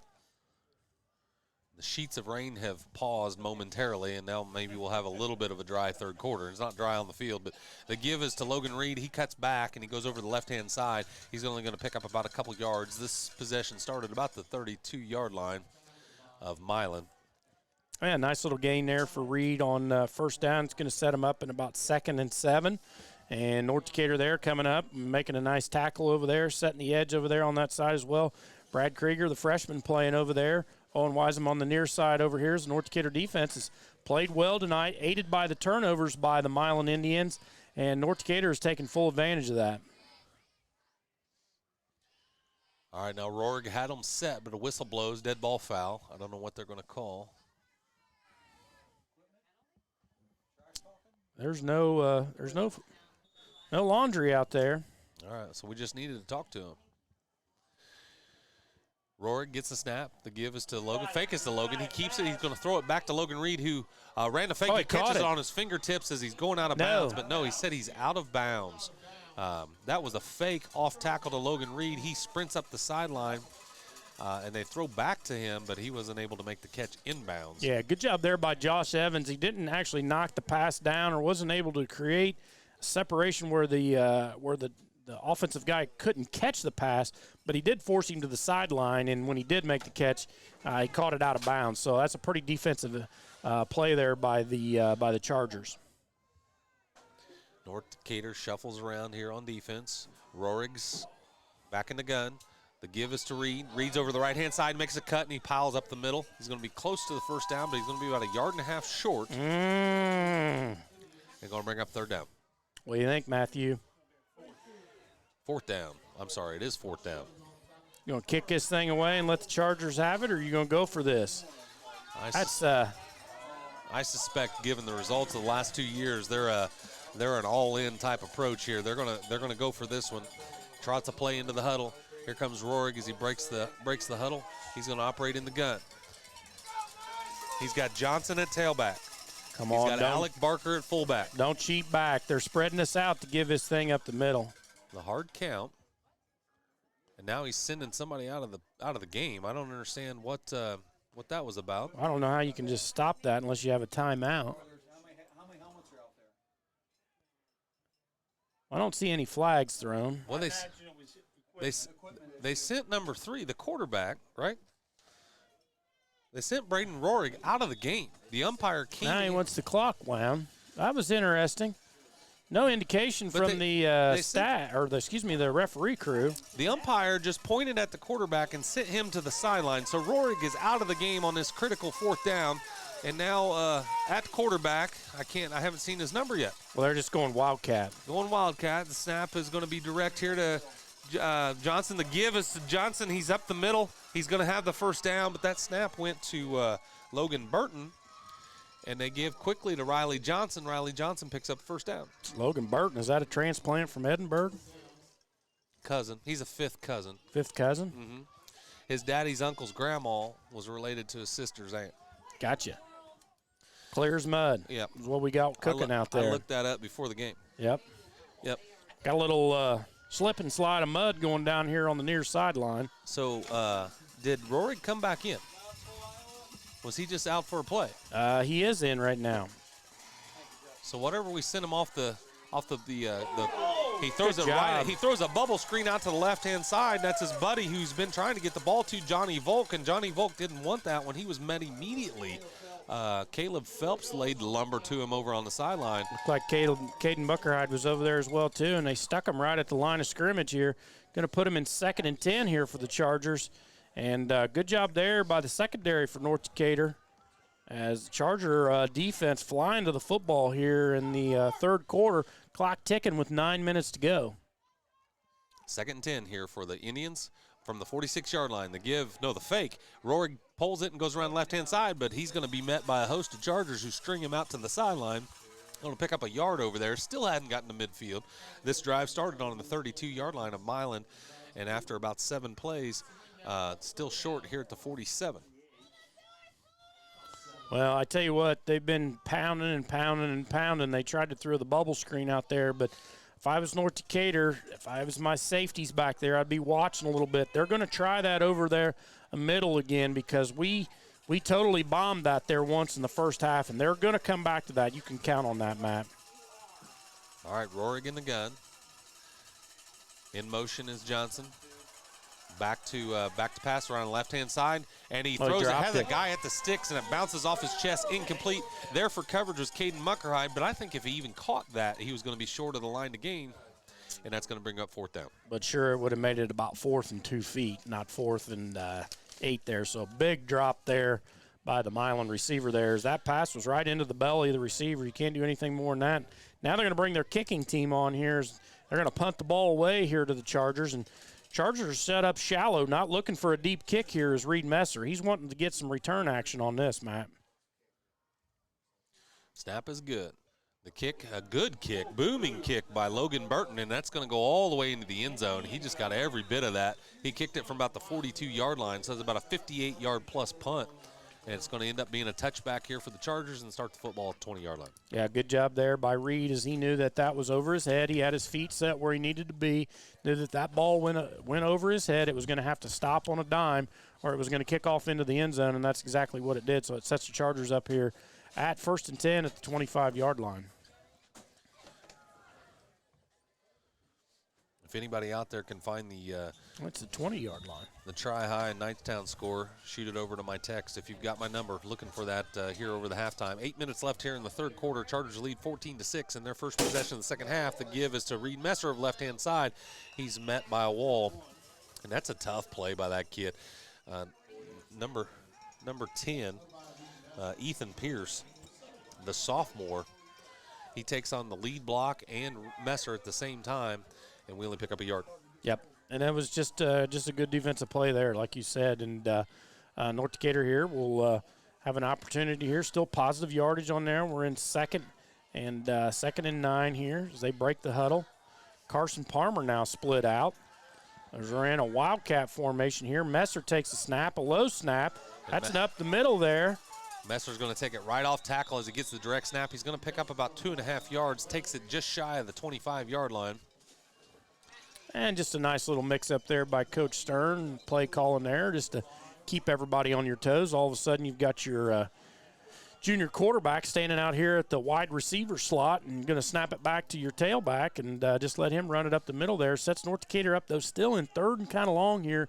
Third and about 6 here as North Decatur is deep inside their own territory, still inside the 25-yard line, and need to get this first down, Matt. 3rd and 6. The snap's on the ground. Oh, Palmer boy. scoops it up. He throws the pass over the right-hand side, just sails it over Messer's head, and that play was just mixed up from the word go. Yeah, I think that ball hit the ground and got all wet, and I don't think Carson could get a grip on that, and he just kind of slung that thing. I don't even know if that's a slung. I'm not sure what that was. Sling, slang, slung. Now you're conjugating Dr. verbs. Seuss couldn't even figure that thing out. Sam I am, but threw it over to the sideline, and nonetheless, North Decatur, James Evans back to punt for the Chargers. He'll still at 14-6, 6 minutes and 38 seconds to go here in the third quarter. A little confusion from the Milan defense, but they rush it. They are close. They're all over that punt, but he gets it away, does Evans, and it's caught at the 46-yard line. Blocking and now the he's back back, throw across the flag. 45 to the 40. No call. What did he go down and pick up? Oh, he threw the beanbag where he caught the punt. Yep. I thought he was going to throw the flag. It looked like to me that there was a block in the back there, but maybe the Milan guy did get his head on the right side of the player there. I'm quite a bit more ways away, so we'll default to the Zebras out there. But nonetheless, it's going to set Milan up in our territory at the 40-yard line. 1st and 10 is where they're going to mark the football here. 6 minutes and 27 seconds to go here in the third quarter. North Decatur leading 14-6. So the best field position Milan's had, aside from the 2 drives that faltered. Rohrig back to pass. He uncorks one up the middle of the field. Has a man, and is wide open. Touchdown. First play from scrimmage in the new series, and he gets the touchdown right up the middle, basically uncontested, was Jeremiah Johnson, the sophomore, strikes from 40 yards out. Yeah, and that's exactly the same play, it looks like to me, just the opposite way they ran it on the opposite side of the field. And we're just bombing that coverage in the middle there. I'm not sure, as Coach Kinker's got his hands up in the air, is calling the defensive play here, and I'm not sure we know what's happened, but that's twice now where North Decatur is really let a guy down the stripe, right down the hashes of the field, and just wide open. And as Chris predicted here, now they're going to have to go for 2. Rohrig's in the gun. He's got Ryan Johnson going to try to go off tackle, and there's nothing doing there. There you go. Look at the submarine there by the interior line. That was Good Owen job. Wiseman and Kinker just crushed that thing at the line of scrimmage, and that's going to be the difference in this ball game now. 14-12 with that PAT 2-point conversion, no good. And good job there, and we talked about it at halftime, Matt. Those little points, now all of a sudden 1 is snowballed into 2, and all of a sudden now if North Decatur scores again and puts an extra point up there, it's a 2-score game still. So all those points totally add up here, and North Decatur still in control of this one, 14-12. 6 minutes and 20 seconds to go here in the third quarter, as North Decatur will get the ball and need to do something here on offense to curb a little bit of the enthusiasm over there on the visiting sideline. That score summary brought to you by the North Decatur Math Department, as Caney broke it down well as a graduate, I'd say. Yep. You did a nice job. Magna cum laude. Were you really? I don't even know what that means. I had a couple of them ropes. If I know that. If you don't know the definition of it, I don't think you want it. I stole them off the kid next to me. I was bigger than him. Don't bully the valedictorian. That's true. All right, so this is another close ball game between North Decatur and Milan. 14-12, 6:20 left in the third. And again, thank you to Walpe Heating and Cooling for making this broadcast even happen here tonight. The IHSA semifinal play. Yeah, they got their logo up there. 8339 East State Road 46, Greensburg. Burton puts that's going out of bounds, end maybe. over kick up in the air at the 20-yard lines where Messer catches it. He runs laterally to get behind the wedge, and then he tries to cut it up, but the coverage was too good. He only picks up about 5 yards on that return. And decent field position, but North Decatur's going to start this one at the 25. Yep. Well, that's 5 yards more than what we were the last time, so still not bad. Good kick, though, there by Milan as they're doing a directional kick. I think they're kicking away from Muckerhide a little bit as Muckerhide hasn't broke one yet this year, but, boy, he's been awful close several times. So, they're kind of not wanting to put that ball in his hands, I don't think, although Messer very dangerous as well. All right, the give is over to the left-hand side. That's Messer grinding it out again. He's going to pick up about a yard, maybe a yard and a half. Going to bring up 2nd and 8. I think, just a good job there by, the line there in North Decatur to get a little push, but Milan stiffening up, and I think it's about time North Decatur takes a shot down the field here too. But you got to remember, North Decatur is still winning this ball game, so it's not the most ideal conditions out there. It's not easy to put points on the board here tonight, so content here. Maybe the running game's been working well for us here. Reed Messer's a sure-handed running back. Don't want to put the ball on the ground down here in their territory. All right, the give is to Messer again. He cuts right up the middle of the field. He breaks it into the secondary, and one man to beat and gets him by the ankles and tripped up at the 38-yard line. They're going to mark him back at the 36.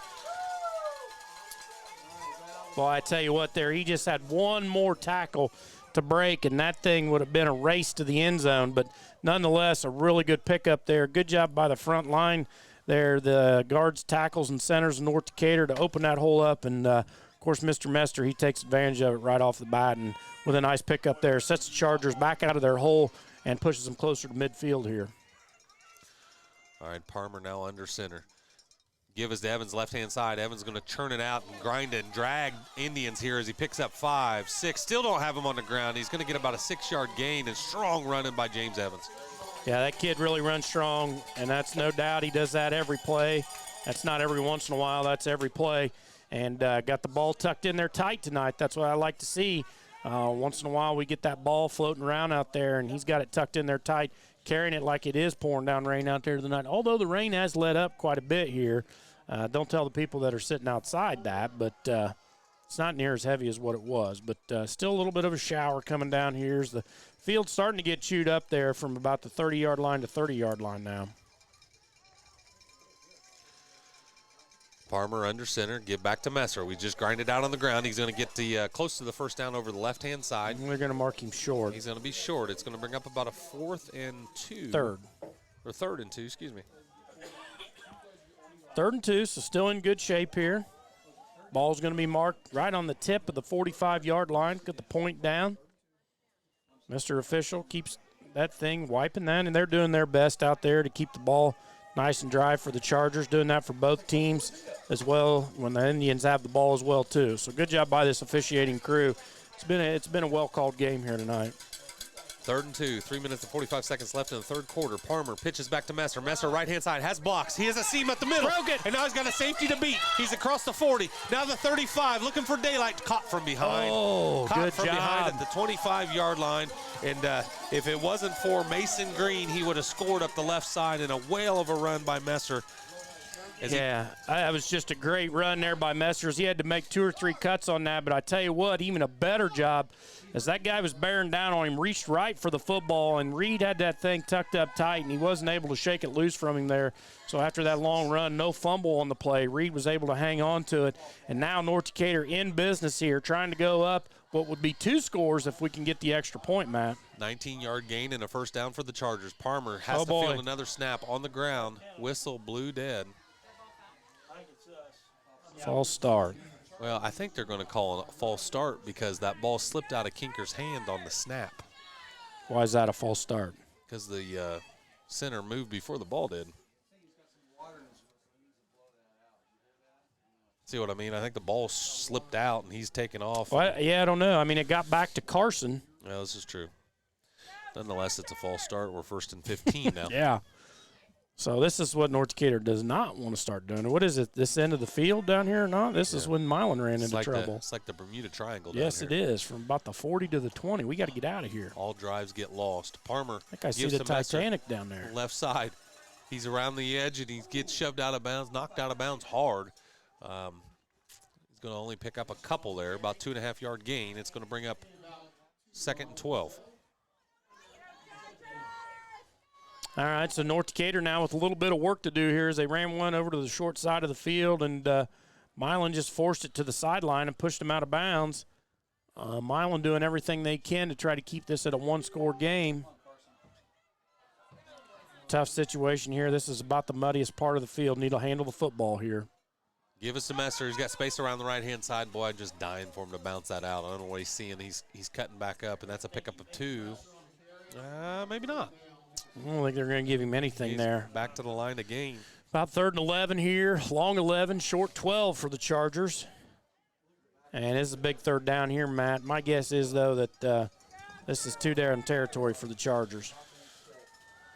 Clock is ticking away. 2 minutes and 25 seconds to go here in the 3rd quarter, where North Decatur leads us 14-12 after the score by Milan. Milan, though, unable to put any extra points or conversions on the board, and that's the difference in your game right now.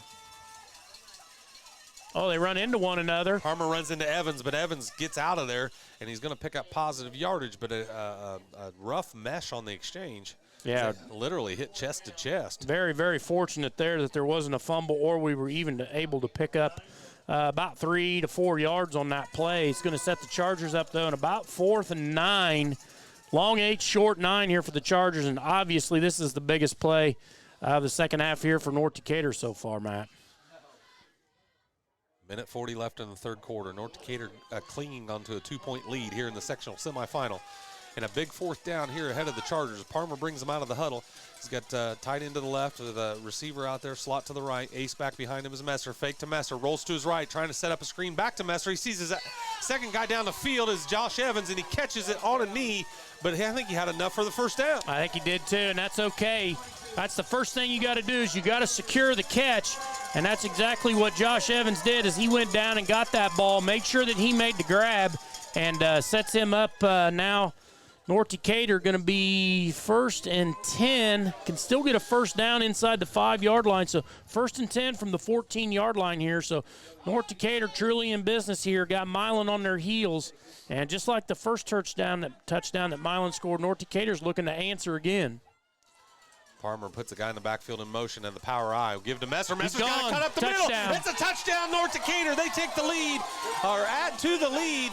20-12 now. North Decatur up with Messer's 3rd touchdown of the game. Yeah, and then if you notice, the Milan players are standing around looking at one another, kind of throwing their hands up a little bit like, hey, you should have had him. That's not my guy to get. So good job there by North Decatur. That Milan had some momentum going there. North Decatur comes back and answers it just like they did in the 1st quarter, and that's exactly what you need to do here is North Decatur 20-12 now. We need this extra point, Matt. Separates it from a 2-score game. Oh, the snap was bad. Messer picks it up, and he's trying to fire. He throws it back across the middle, and he had a guy, but it falls to the ground, and that's going to be incomplete. So now it stays a 1-score game, 8-point lead, 20-12. North Decatur on top. We'll take a quick break. You're listening to Charger Football on WTRE. This is Michelle Gauk with Batesville Chrysler Dodge Jeep. At Batesville Chrysler, we've been putting families into reliable cars since 1984. And when it comes to buying a dependable car, who you buy from really does matter. So visit us at Batesville Chrysler. We'll be there for you before and after the sale. We work hard every day to prove that you can buy a car anywhere, but at Batesville Chrysler Dodge Jeep, service is the difference.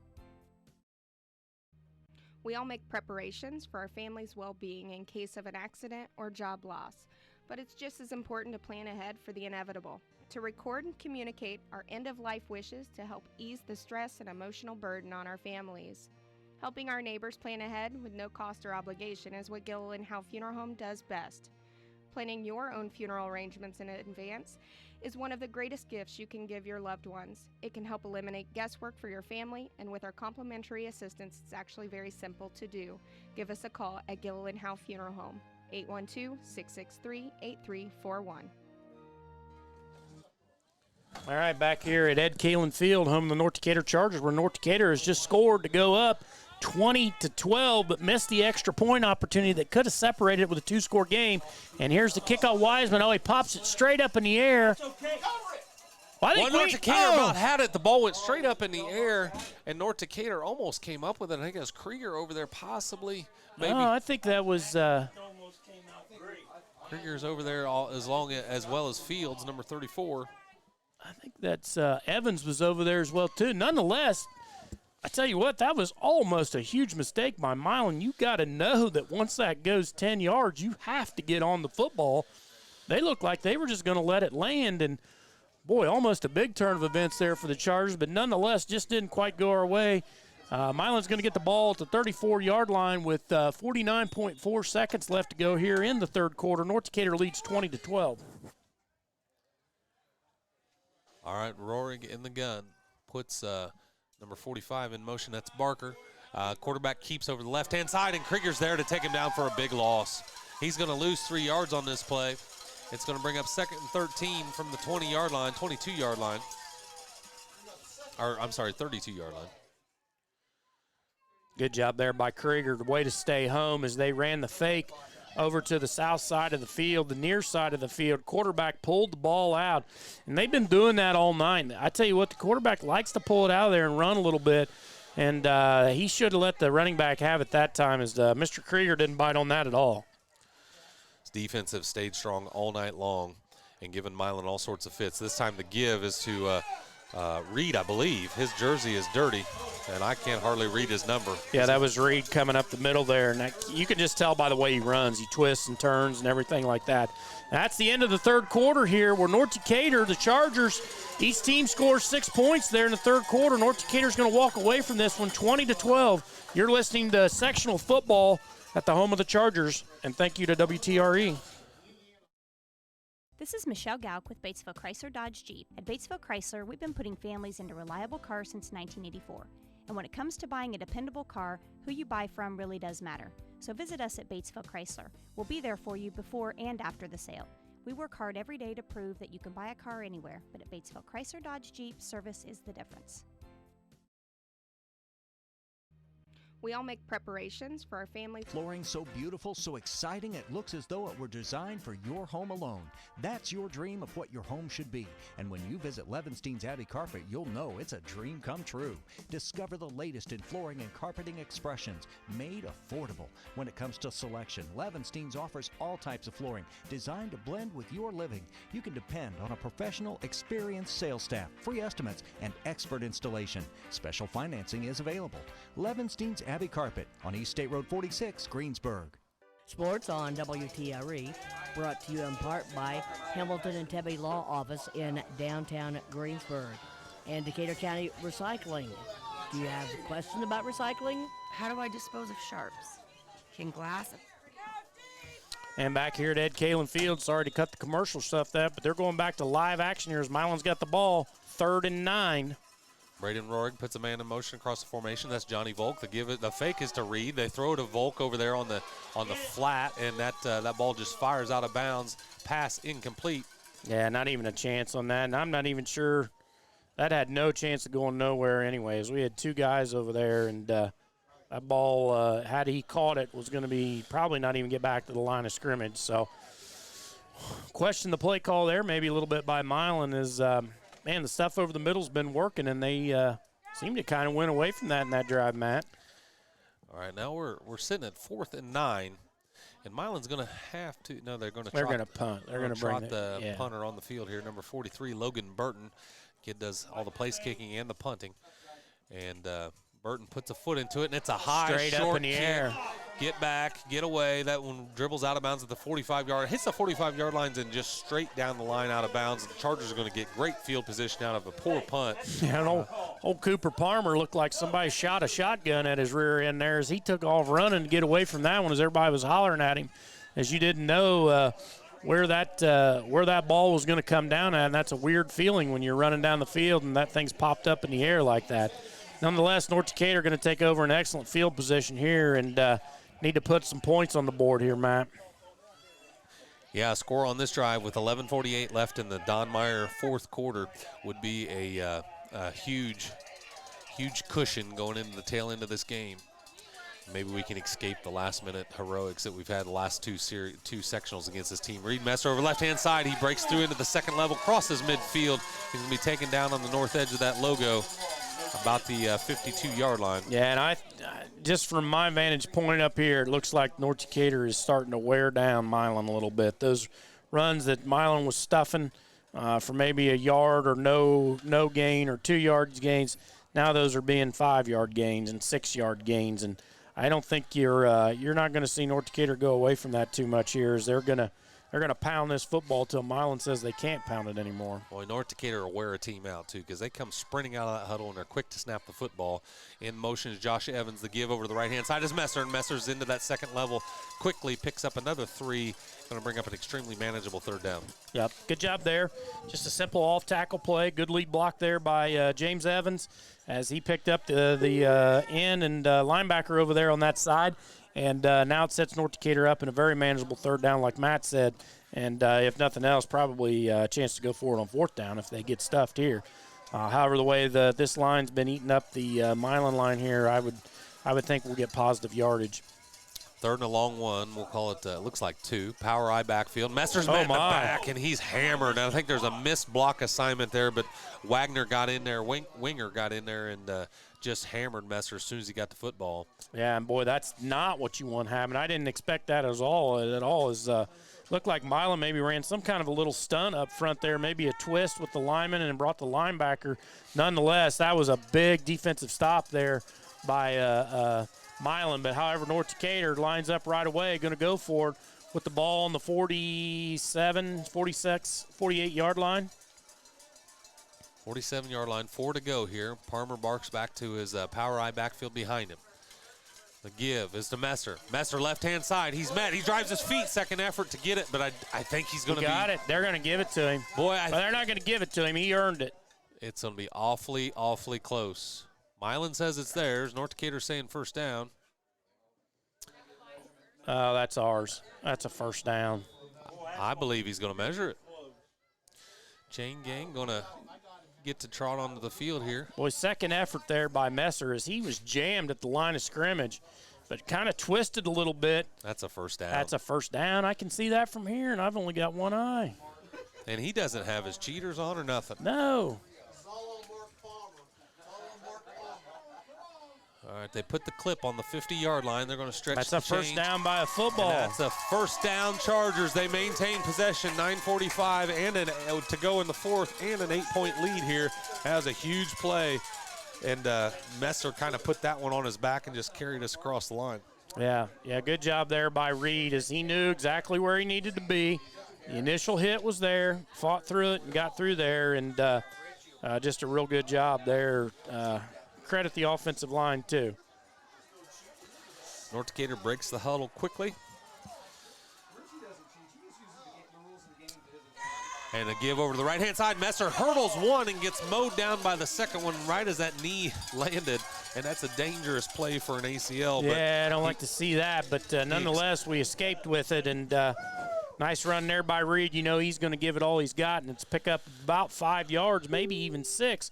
Going to set the Chargers up here second. We're going to call it 2nd and 5. He looked like one of those performance horses in Britain that time where you jump a pole and land in the muddy puddle. You know what I'm talking about? What's that called? I don't know. You got nothing? Well, I know it's called steeplechase when there's people running it. Right. Not sure what it's called. I think it's called go to the glue factory when it's horses if they're jumping in the muddy puddle. I don't know. Yeah, this is the roughest part of the field at the moment. It's just across midfield towards the east, and you can see the lights glistening off the mud. Glistening. That's a real word. The ball's on the 40-yard line. Palmer's under center, puts Josh Evans in motion from left to right. James Evans, the fullback, gets the ball over left-hand side, and Evans coughed it up. It went high in the air, and it was caught by Milan. And Milan just down by 8 now has a turnover that they needed with 8 minutes left on the clock in the fourth. Well, we were just talking about how we were in the nasty part of the field, and boy, just like that, Evans had the ball and the thing shot up in the air, and he couldn't get control of it again. Actually popped right into the waiting arms of a Milan player and returned it. We're lucky he didn't return it for 6. We made a tackle over there. The last guy made a tackle over there. Otherwise, it was nothing but brown grass in front of him. All right, so North Decatur's defense here's got to stiffen. Don't give the momentum back. All right, Rohrig gives back to his tailback. That's Logan Reed, I believe. I can't hardly tell anymore, Chris. Good job. That's Logan Reed for sure. 33. Their jerseys were white. Now they're all muddy. You know, I don't know. They look like ours up at Covenant Christian, don't they? I guess that cotton. You reckon those are cotton? Cotton or those? The touch, the feel of cotton. Your poly fabric of our lives. poly and silk combination. You or, think or that's maybe, a poly maybe, mesh out there? I don't know. Maybe it's something we don't even know about. Going to need a pressure washer to clean them, though. It is going to be a pressure washer night for sure. And this one's capped by Rorig right up the middle. And that was a design QB keep on second down. Going to bring up 3rd and 5. Still on the Milan side of the football field, just shy of the 50. And again, I think Milan just trying to get some yardage here. This North Decatur defense has been all over the run here. And again, I'm going to say this again. There is going to be a pass over the middle between the hash marks again. You can count on it because they've hit it twice. And we have got to make sure that our safeties are aware of that here. This will be a good time to be prepared for that on 3rd and 5. And I feel like we're up too much. All right, the give is to Logan Reed. He bounces it outside to the left-hand side, but the defensive end contains it, and it's cleaned up by James Evans. Big stick and scrape, and the initial contact held it at the line of scrimmage. That's going to bring up 4th down. Yeah, good job by Caden Muckeride there as he got to the play, slowed it down, got his arms around him, and then gave James Evans the opportunity to come up there and make the stick. Still picked up a couple yards, though, now. It's going to put this thing in about 4th and 4 or 4th and 3. So still manageable here for Milan, but nonetheless, not that easy. And as you can see now, as the rain starts to come down again here, 6 minutes and 50 seconds to go here in the Don Meyer Ford 4th quarter. And as Milan starting to feel a little bit of pressure weighing down on their shoulders, as time is slowly starting to slip away from them. Snap is high. The give is down to Reed. Reed is stopped by the big man in the middle. It wasn't Calvin Arnold. It was... I can't read a number, 51. That's Owen Wiseman that reached out and grabbed a hold of him with a big old bear claw, ripped him down. Jake Kinker in there on that as well, big number 64. Good job there by the Chargers defense. And that was boy, defensive now line if we just right there. don't give up any kind of a turnover or anything like that now, well, we've got the pressure squarely on Milan now. Milan offense, I tell you what, a player of the game has to go to this Charger defense as a collective unit. Just unbelievable night here tonight. Parmer now brings the offense back with an 8-point lead and 6 minutes to burn. When you're going to get a heavy dose of number 1 right here. Reed Messer left tackle, 5 yards. And why would you go anywhere else? I mean, at this point, you just want the clock to run, and you're just trying to chew some clock up here. Would be nice to get another score. Another score here, probably barring any kind of a long play or anything like that, about puts this out of reach, especially on a night like tonight. Sounded like a Bob Evans commercial. Why would you go anywhere else? Come in here and get a... What more could you ask for? A big old pot of gravy. 2nd and 5. Pot of gravy. 46-yard line. The ball squirts out from Parmer's hand as he reaches back to hand it off to Messer. And just the motion of the handoff shoots that ball back, and that's going to be a 10-yard loss. Well, I guess it's not over yet, right? Why would I even consider that? It's North Decatur Milan. It's raining. It's getting a little soupy out there. This is typical North Decatur Milan conditions. It's either so cold you can't feel your face, or it's sloppy, muddy, or it's just... Might have a little bit of a circulation problem if you can't feel your face, but... that's the way it was last year. Remember that field froze like we were playing in Green Bay. Green Bay in southern Indiana. Parmer taking every bit of the play clock down to 7. Good job there. Moves Evans over in the formation. The pitch is to Messer, right-hand side. Evans seals off the end. Messer cuts off of it. Oh, he's across the 50, the 45, the 40. He's loose. 30, down to the 25, the 20, and the safety gets him. That's Logan Reed. The linebacker catches up with him at the 12-yard line. He's going to be marked down at the 11, but he got out of there and broke free. Huge first down for the Chargers. Man, that's just a lot of Reed Messer there. As they had him hemmed in and sewed up, he made a nice cut. As muddy as it is, he made a good cut and then broke 2 tackles and down the sideline he went. It was a huge block from James Evans, his fullback. Carson moved the fullback over, probably railroaded the play over to the other side, and Evans got a nice block off the end and freed up Messer for a big gain. Now we're 1st and 10 with 4:27 left in the game. No turnovers, Matt. No turnovers. Ball's on about the 11-yard line. Parmer's under center, moves Evans. He gives there was a missed handoff. Missed handoff, and he has to keep it right up the middle, gets ball back to the line of scrimmage, maybe picked up a yard. Yeah, actually picked up a couple. Yeah, there was definitely something missed there. As I got the ball down to the 10-yard line here, second and 8. As North Decatur can get a first down at the 3-yard line. He's going to wear that squeegee out. Looks like that guy on the side of the road that you're supposed to throw $1 to. I told him to charge everything to Matt Morris Incorporated. Yeah, I'm racking up a squeegee bill out front. He said it's $1 a stroke. Palmer gives to Messer. Messer tries to cut it back right up the middle of the Still field. He's on his across the feet. 5 down to the 3-yard line, and he's awfully close to a first down. It's going to be about a 3rd and 1 inside the 5. They can still get a first down here and not get a touchdown. It is 3rd and 1. Ball's at the 4-yard line. Well, here's the backbreaker. Let me tell you. First down here in this Yeah, with 3:09 left, North Decatur clinging on to an 8-point lead in the Don Meyer Ford fourth quarter. Really, you get a first down here or you get a score, and it's all she wrote for Milan. just don't need a fumble here. Go right to number 1 again. Hold on to the football. Palmer under center. There it is. It gives to Messer. Messer Touchdown. slices across the middle, and he's going to score. Charger touchdown, and I believe that's his 4th of the game. That is a Heritage Automotive touchdown, and there's another Charger in the barn. As we're taking them out of the corral and running them to the barn tonight as North Decatur racking it up in this mess out here. And let me tell you, folks, I think you're going to see the umbrellas start going down on the other side over there as this one is just about washed up. 26-12 now the lead for North Decatur. They're going to try to tack on the extra point here to extend the lead to 15. Snap is back and low. Muckerhide holds it, gets it down, and it's up. And I don't think it's any good. He missed it right. No good. Swing and a miss. The old persimmon shot her out to the right a little bit. You'll have that, but nonetheless, here in the fourth quarter, 2 minutes and 47 seconds to go. North Decatur takes a 26-12 lead. It's a 2-score game. You're listening to Charger Football on WTRE. Decatur County Memorial Hospital is proud to have received the highest overall hospital rating given by the Centers for Medicare and Medicaid Services, or CMS. Only 13 of Indiana's 190 hospitals received this 5-star rating, placing Decatur County Memorial Hospital in the top 7% in the state. What does this mean for you? It means you can continue to expect the highest quality care you have come to trust from Decatur County Memorial Hospital, giving you the quality care you want. Close by.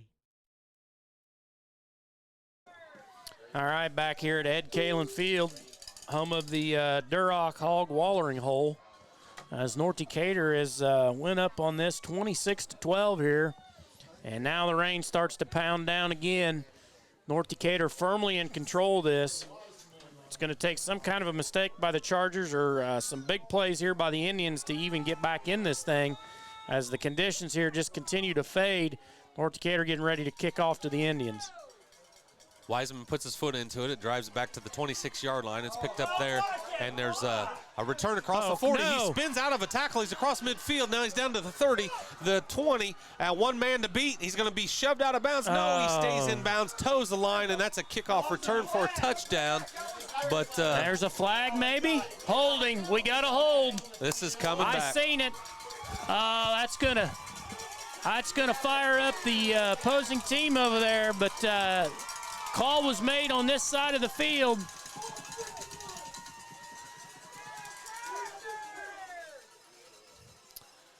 Boy, there was a block down here that looked as if it was a block in the back, but they catch a hold a little bit later. About the 45-yard line is where they mark the penalty. They call a hold. That's going to bring back a huge score for Milan.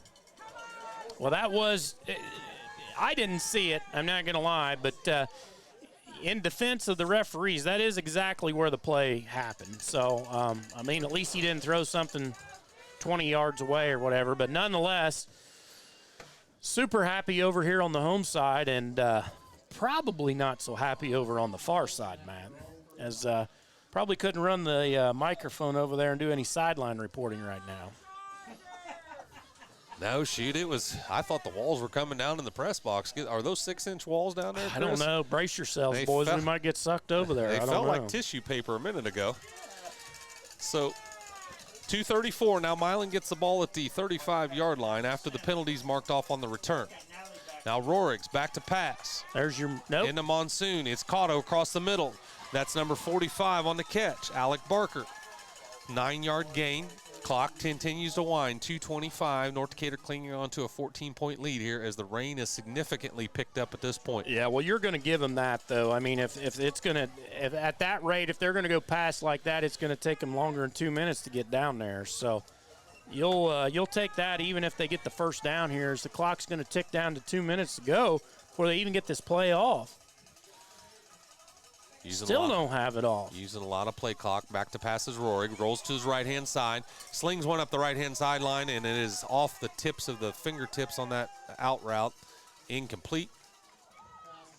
Stops the clock with 1:52. Boy, just a long time there, though, by Milan. And they hit that one over the middle.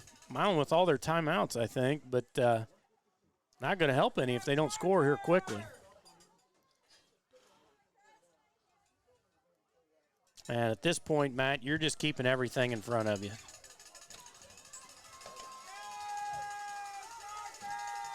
All right, Rohrig brings them back, chewing up a lot of play clock. Of course, it's a dead ball. Dead ball, yeah. So Rohrig back in the gun, 4 wide receiver set, slings it immediately over to the right-hand side. Oh, that's picked off. He's got the out route. Oh, no, he did catch it. It was caught. Well, I thought we had that. He's set down on a little hook route just past the sticks, picks up a first down just shy of midfield. Ball's on the 49-yard line now.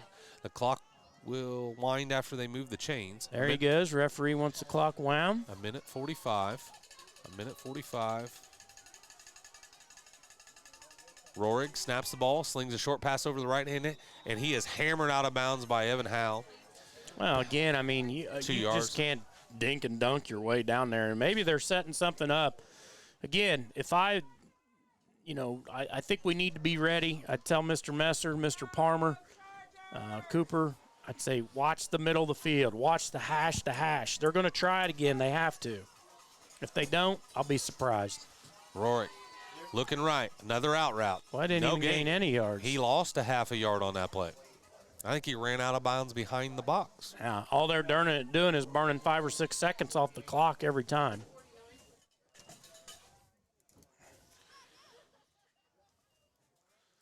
All right, that's going to bring up 3rd and 9. He actually loses yards on the incomplete on the complete pass.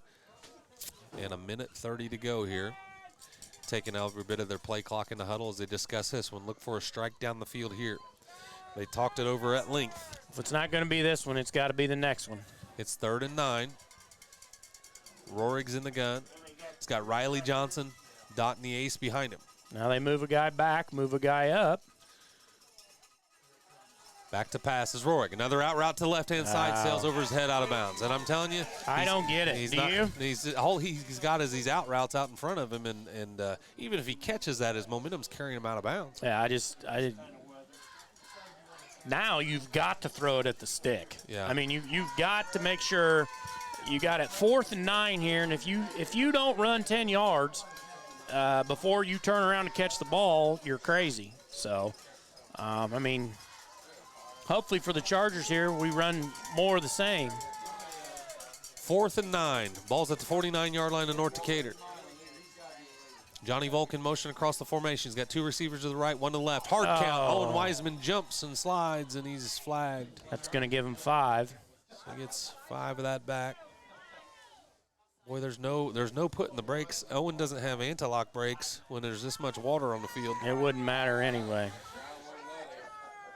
About from the 30-yard line to 30-yard line, you can probably see it on TV, folks. Maybe, maybe not, but it's a soup hole out there. Looks like Todd Maurer in his boots walking. Back to pass. The screen pass is set up. Riley Johnson catches it. He's got blocks in front of him. He's going to get a first down. He's across the 40-yard line. Clock will stop momentarily. Here's what you're going to get, though, if you do get this, is you're going to get, if they would happen to score a touchdown, you're going to see an onside kick for sure. But nonetheless, Milan still has a ways to go. They have 39 yards to go here in 1 minute and 12 seconds to even get within 1 score. Rohrig slings the pass over to the right-hand side. It's short, and it's caught short. He got his hands under it and catches it about 4-yard gain. But, boy, I tell you, you're down 14 points, and they're only throwing 5 yards and under passes, Chris. I mean, that's got to be the 7th attempt for less than 5 yards. And I don't like to see that. Our quarterback just got drilled over there. Hopefully he's okay. Did he come off? No, but he's holding his hand. I think he's okay. And the lineman over there he got tied up with and kind of landed kind of awkwardly there. It's his offhand. It's his left hand he's holding. Yeah. All right. Well, nonetheless, we got a quick timeout here. We're going to take a quick commercial break. We're in the Don Meyer fourth quarter. You're listening to Charger Football on WTRE. Hello, this is Ty Fleetwood, sales manager at Fleetwood Chevrolet Buick, located at 950 North Michigan, Greensburg, Indiana. I want to invite you to visit us at Fleetwood Chevrolet Buick. We are here to help you with all your new or pre-owned purchases as well as all your service and parts needs. We have Greensburg's only drive-in service lane and home of the free oil changes for life with the purchase of a new vehicle. That's right, it's free with Fleetwood. Stop in, from sales to service to parts, to see what's new and give us an opportunity to earn your business. As always, thank you for shopping at Fleetwood Chevrolet Buick, 950 North Michigan, Greensburg, Indiana. All right, back here at Ed Kalen Field where the North Decatur Chargers are on the just about unready to take victory here. 53.9 seconds up, 14. Milan driving the ball, though. Now they're going to take a shot over to the sideline. They get it, but again, ran out of bounds short of the first down. It was an out route to Johnny Volk over there on the sidelines, and they marked him short of the first down, 3rd and 1 now, with 49.4 seconds left, and they trail by 14 points. Just prolonging the inevitable here. It looks like they're kind of playing to, I don't know, maybe score and then – why burn so much clock? Yeah, I don't know. I just don't get it. They got the ball with over 2 minutes to go, and here with 49 seconds, they're not even, they're still 20, 30 yards out. Roaring now back to pass. Looking there downfield now. Here it comes. Up the sideline. He throws into triple coverage, and it's picked off. North Decatur intercepts it in the end zone. And I'm trying to get, That's Cooper. Cooper Palmer comes up with a big interception, and that puts the nail in the coffin for Milan. North Decatur leads by 14 with the ball and 42 seconds left in the game. That'll be all she wrote.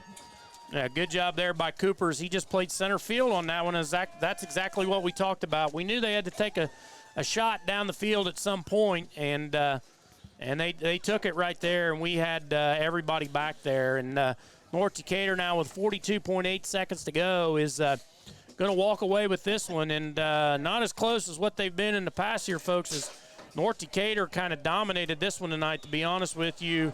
Milan turned the ball over way too many times and just couldn't get anything going on the offensive side of the football other than a couple drives. And there's the knee, the first knee by the Chargers. 38.6 seconds, and it doesn't look like Milan's going to use any of their timeouts here. They don't have to. They don't have to run another play, as the play clock is higher than the game clock, and that's going to be it, folks. North Decatur going to send the Indians back down to Milan with another victory. The Chargers are going to walk away. That's 3 in a row against the Milan Indians, and they will be playing for their 3rd consecutive sectional crown next week. And right now, the Tri-High Titans are beating Knightstown 16-0, and there it is. That's it. North Decatur, champions of this game. One more to go, as Milan waits at midfield to shake hands in a nasty night. And North Decatur comes away with another victory. And that's a big win for North Decatur. They're going to find themselves in the 3rd consecutive sectional final. And as time will tell who their opponent will be as Tri and Knightstown finish that thing up.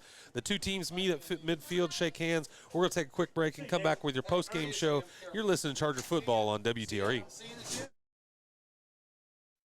It's Ram Power Days at Acre Chrysler Dodge Jeep and Ram as the excitement builds for the arrival of the new 2022 Ram pickups.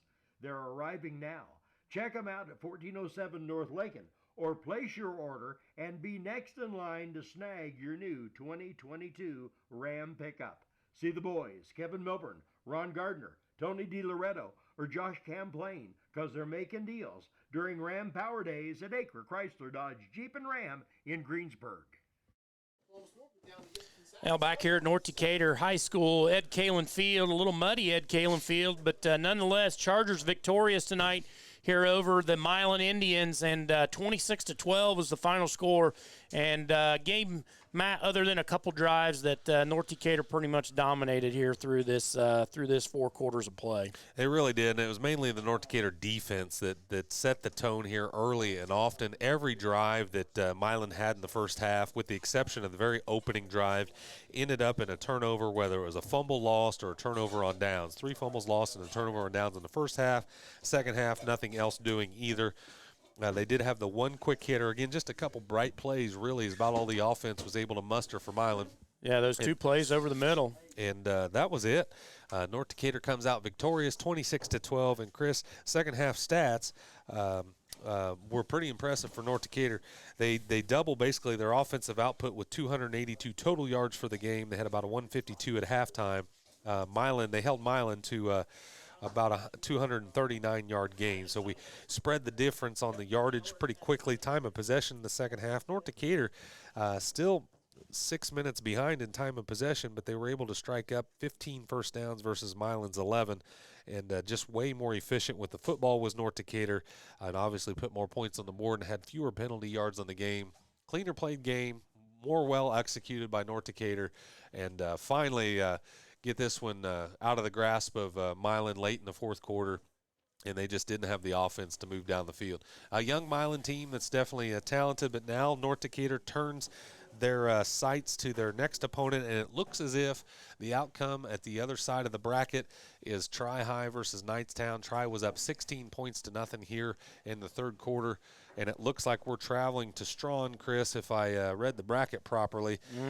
This sectional final will be played at Tri-High School in Strawn, Indiana. Yeah, that's right, and we scrimmaged Tri earlier in the year this year, and before the season started, and was a pretty even scrimmage. Tri's got some really big kids up there. They are kind of the opposite of what we are, whereas we're a little bit quicker, and we use our speed and so forth like that to take advantage of opportunities, and Tri is bigger and just going to kind of pound it out, at least that where it was at the beginning of the year. But nonetheless, I'd like to thank all of our sponsors here tonight, especially to Walpe Heating and Cooling, as they were our top sponsor here tonight to help us bring this action to you. We appreciate Walpe Heating and Cooling, Stevens Legal Group, Gillen and Howe Funeral Home, Fleetwood Chevrolet Buick, Decatur County Recycling, Byride Auto, Fry's A&W, Batesville Chrysler Dodge Jeep, Levenstein's Abbey Carpet, Acre Automotive Group, Walters Tire, Hamilton Tebby Law Office, and as always, our halftime sponsor was Stone's Farm Service.